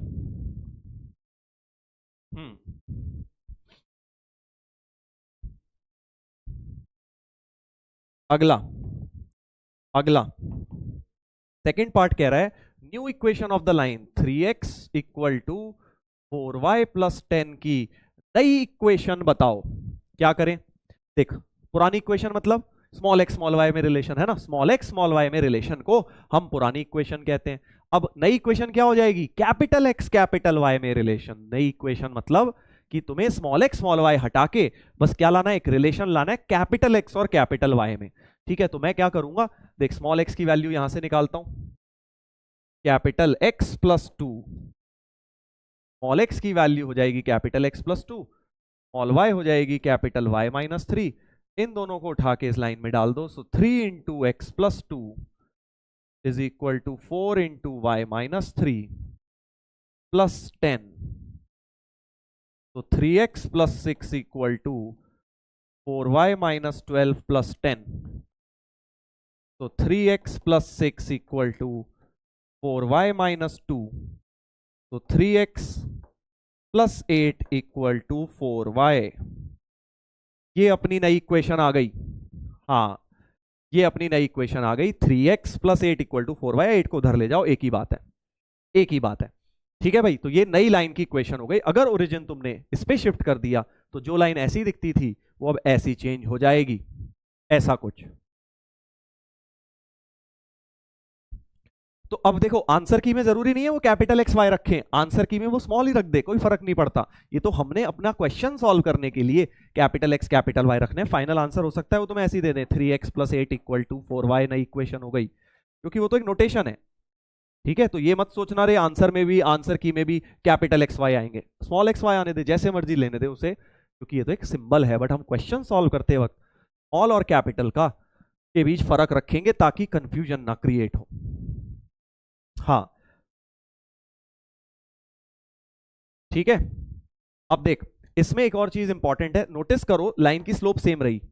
यहां से देखो स्लोप क्या आई, y = mx + c में देखो 3x 4y, यहां भी 3x 4y की टर्म है, या नहीं बेटा, लाइन की स्लोप चेंज ही नहीं हो रही शिफ्टिंग ऑफ ओरिजिन करने में। वो तो ऑब्वियस है सर, क्योंकि अगर आप ध्यान से देखो, मैं कोई भी एक लाइन ले लूं, ये देख कलर चेंज कर देता हूं, चल ब्लू कलर से बना देता हूं। ये एक लाइन बना दी मैंने, ये एक लाइन बना दी। ठीक है, तो लाइन की स्लोप चेंज कहां हो रही है, देखो एक्स एक्सिस के साथ, क्योंकि अभी मैंने एक्स एक्सिस के पैरेलल ही एक्स एक्सिस रखी है, तो स्लोप एंगल तो चेंज हो ही नहीं रहा है। स्लोप एंगल यहां थीटा था, तो यहां भी थीटा है क्योंकि एक्स एक्सिस के पैरेलल ही है, राइट, क्योंकि पैरेलल ट्रांसलेशन किया था, और वो बात यहां पर भी वेरीफाई हो गई कि लाइन की स्लोप सेम आई। So very very important, slope of a line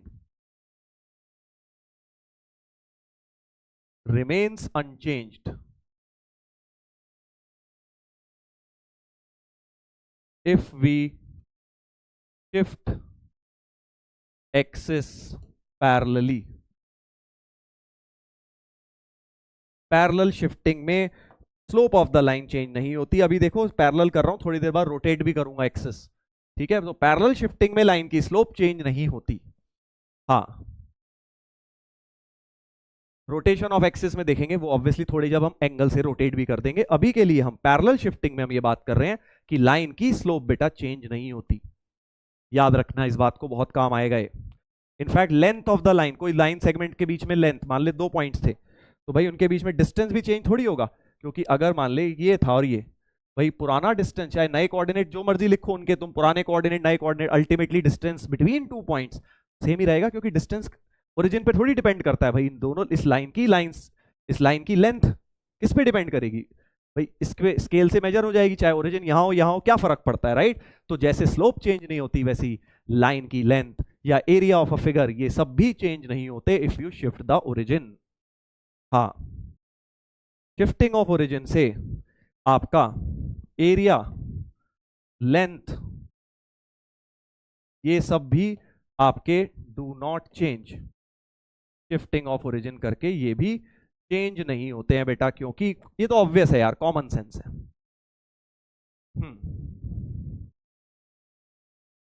sir अब टॉर्क पढ़ाएंगे क्या? बेटा ये सब कोऑर्डिनेट ज्योमेट्री में काम है हमें। चल भाई आगे बढ़ते हैं, अगला क्वेश्चन करें, एक बढ़िया सा क्वेश्चन करते हैं। चलो, शिफ्टिंग ऑफ ओरिजिन में एक थोड़ा सा धुआंधार जो थोड़ा सा बन सकता है। हाँ, अब तक तो इजी था, शिफ्टिंग ऑफ ओरिजिन में कुछ भी नहीं था, राइट। इमेज से कंपेयर करो तो बेटा ये तो काफी इजी कॉन्सेप्ट है।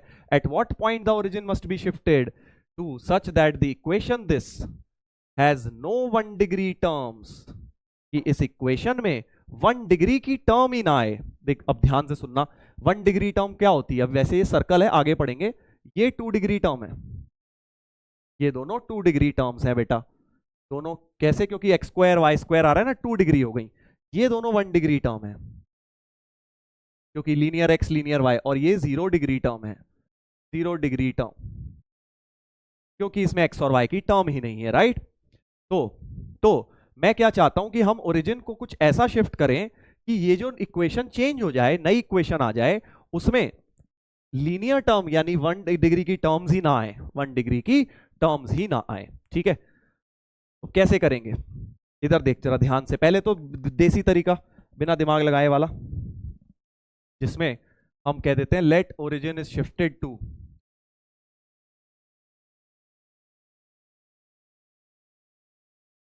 ए कॉमा बी, और हम अपने रिलेशंस लिख लेते हैं, capital X small x minus a, capital Y small Y minus b, right. हाँ, और अब क्या करूंगा, देख नई इक्वेशन निकाल लेता हूं, नई इक्वेशन निकाल लेता हूं और उसमें 1 डिग्री की 0 कर दूंगा। नई इक्वेशन कैसे मिलती है अभी बताया था, कि नई इक्वेशन मतलब कैपिटल एक्स कैपिटल वाई में रिलेशन।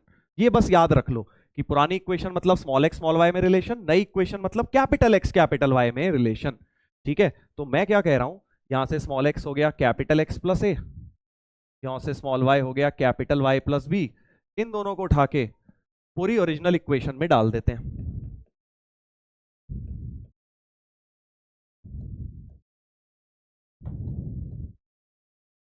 है ना, ताकि नई इक्वेशन मेरे पास क्रिएट हो जाए। तो ये मेरे पास क्या आ गई, न्यू इक्वेशन आ गई, न्यू इक्वेशन, नई इक्वेशन आ गई, क्योंकि कैपिटल एक्स कैपिटल वाई में रिलेशन आ गया। हाँ sir, I have done this question in my dreams, it's weird. अच्छा बेटा, सपनों में भी अब तू सवाल सॉल्व करने लग गया, वो जो कि मैं फ्यूचर में क्लास में लेने वाला हूं। वाह। हाँ, तो अब देख मैं क्या बोल रहा हूं कि अब हम इस नई इक्वेशन में क्या चाहते हैं वो कर दे। हम चाहते हैं कि लीनियर टर्म ही ना आए, 1 डिग्री टर्म ना आए, यानी कोफिशिएंट ऑफ लीनियर एक्स, जो कैपिटल एक्स है उसका कोफिशिएंट 0 होना चाहिए। Similarly coefficient of capital Y भी 0 होना चाहिए, क्योंकि लीनियर टर्म ही प्रेजेंट नहीं होनी चाहिए। हाँ सर ये चैप्टर कब तक चलेगा? बेटा ये तो तू पूछ मत, अब कोऑर्डिनेट ज्योमेट्री तुझे बोला था अगले 2 महीने चलेगी, अभी चुपचाप बैठ के पढ़ता रहे और दिमाग मत लगा। 3 महीने 2-2.5 महीने बाद जाके सोचियो कि क्या समझ आया क्या नहीं आया। 2 महीने बाद तक गारंटी अगर तू पढ़ता रहा तेरे को इजी लगने लगेगी, अभी चाहे ना लग रही हो। हाँ हाँ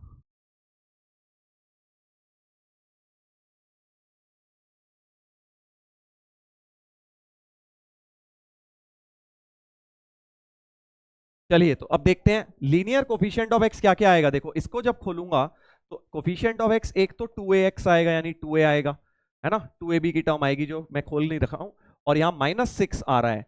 तो कोफिशिएंट ऑफ एक्स अगर इस पूरी टर्म में देखो तो एक यहां से 2a आएगा कोफिशिएंट सिर्फ, और एक यहां से -6 आएगा, तो 2a -6 तो 0 होना चाहिए।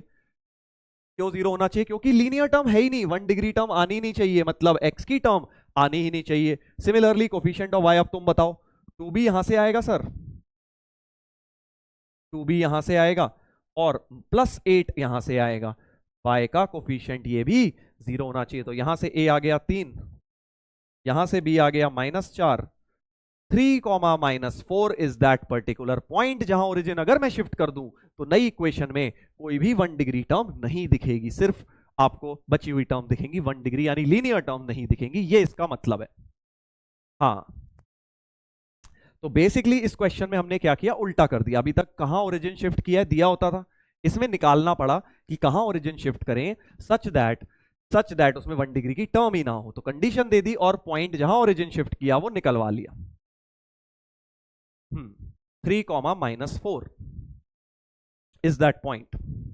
देख लीजिए समझ आ गया है आपको, ये है मेथड 1। अब इसका एक शॉर्टकट भी बता रहा हूं, शॉर्टकट भी इसका मैं तुम्हें बता रहा हूं क्या है। देखो ये भी आना चाहिए, बट ये भी अच्छा मेथड है। मेथड 2, इसका शॉर्टकट देख, सिंपल सा। मैथ्स में क्या होता है, एक छोटी सी चीज पर पूरा मेथड बन जाता है। इसमें मैंने क्या यूज किया कि भाई कोफिशिएंट ऑफ एक्स और वाई 0 होने चाहिए, क्योंकि तुमने बोला कि 1 डिग्री टर्म नहीं आनी चाहिए, तो मैंने बोला कि भाई लीनियर टर्म वाले के कोफिशिएंट 0 डाल दो। अब इसका उल्टा सोच, अगर कोई कह रहा है कि भाई, ध्यान से सुनेगा, अगर कोई कह रहा है कि लीनियर टर्म नहीं आनी चाहिए, यानी कि ये जो एक्स और वाई की टर्म है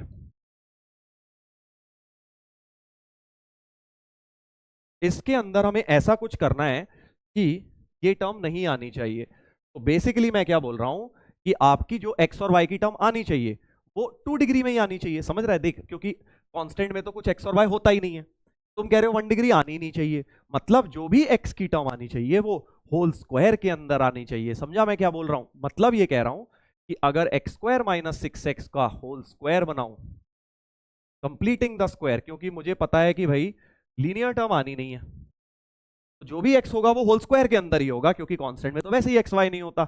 देख रहा है छोटे से फंडे पे कैसे मेथड बन गया कि भाई आपका जो भी x आएगा होल स्क्वायर के अंदर आएगा, जो भी y आएगा होल स्क्वायर के अंदर आएगा। यानी हमारे पास हो गया x - 3 whole square, y +4 whole square, -26 = 0। और अब इसको तुम्हें बोल देना चाहिए कैपिटल X, इसको बोल देना चाहिए कैपिटल Y। तो कैपिटल X हो गया स्मॉल x -3, कैपिटल Y हो गया स्मॉल y +4, और इक्वेशन बन गई x² + y² -26 = 0। तो नई इक्वेशन में आपने देखा कोई लीनियर टर्म है आया ही नहीं। समझे मैंने कैसे लगाया कि भाई नई इक्वेशन में अगर तुम चाहते हो कि कोई भी लीनियर टर्म ना आए, मतलब वो पूरी की पूरी होल स्क्वायर टर्म में आनी चाहिए, ये इसका मतलब है कि कंप्लीट स्क्वायर के अंदर ही x की सारी टर्म कैद होनी चाहिए।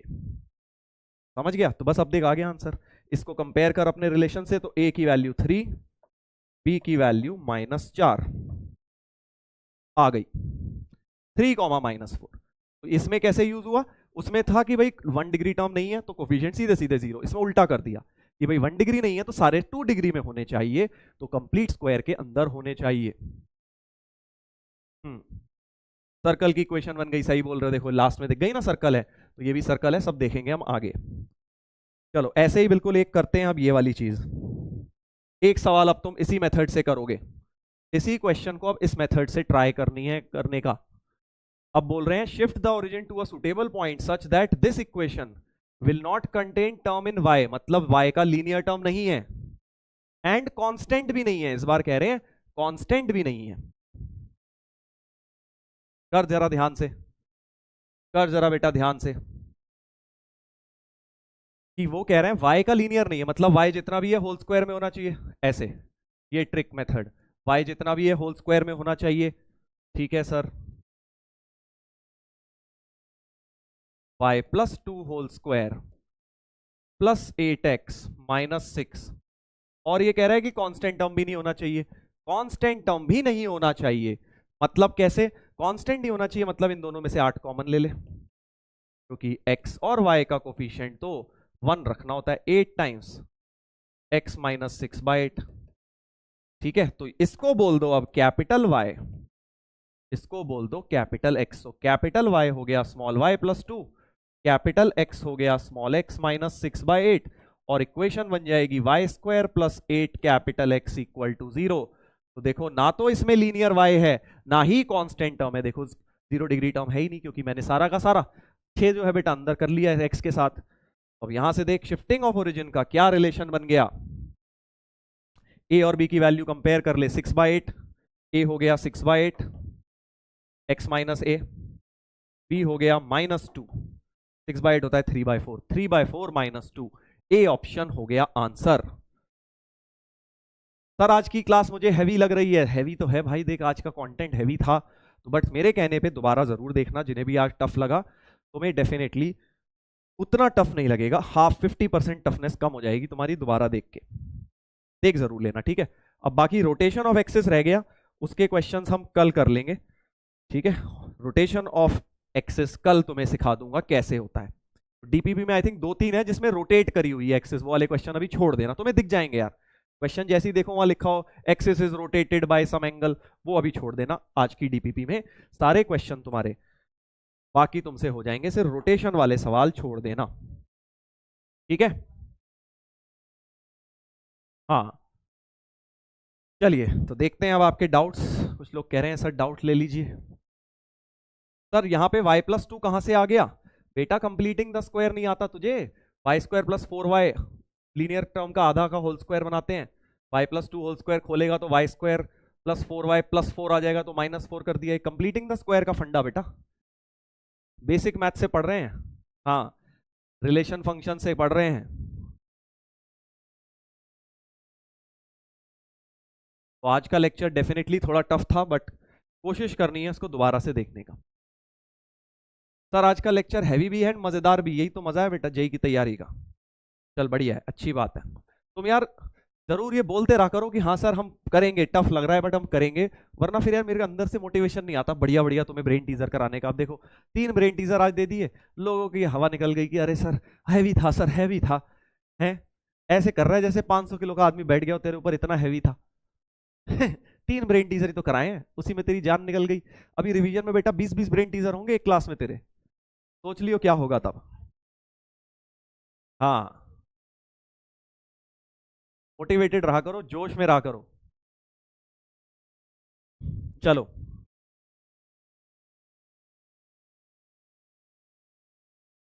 सर इसमें तो लिखा है y की टर्म नहीं होनी चाहिए, मतलब y तो पूरा थोड़ी गायब कर देगा, y का होल स्क्वायर में आ सकता है। यार अब कोई टर्म है, कोई इक्वेशन में से y उड़ा देगा, बम से उड़ा देगा, उसे गायब कर देगा, ये बता। y की टर्म नहीं है मतलब ये लिख देना चाहिए था, चल टर्म ऑफ y की पावर 1, बस अब समझ गया, अब ज्यादा क्लियर हो गया। गायब थोड़ी हो जाएगी y स्क्वायर तो रहेगा ही। तू कह रहा y भी हटा दो y स्क्वायर भी, सब उड़ा दो सर, करेगा क्या फिर? हाँ चलो बेटा आगे बढ़ते हैं, अब तुम्हारे और डाउट्स, और क्या है डाउट्स तुम्हारे भाई? जय हो तरुण बाबा की, अच्छा बेटा हलवा पूरी जी कह रहे हैं। हम्म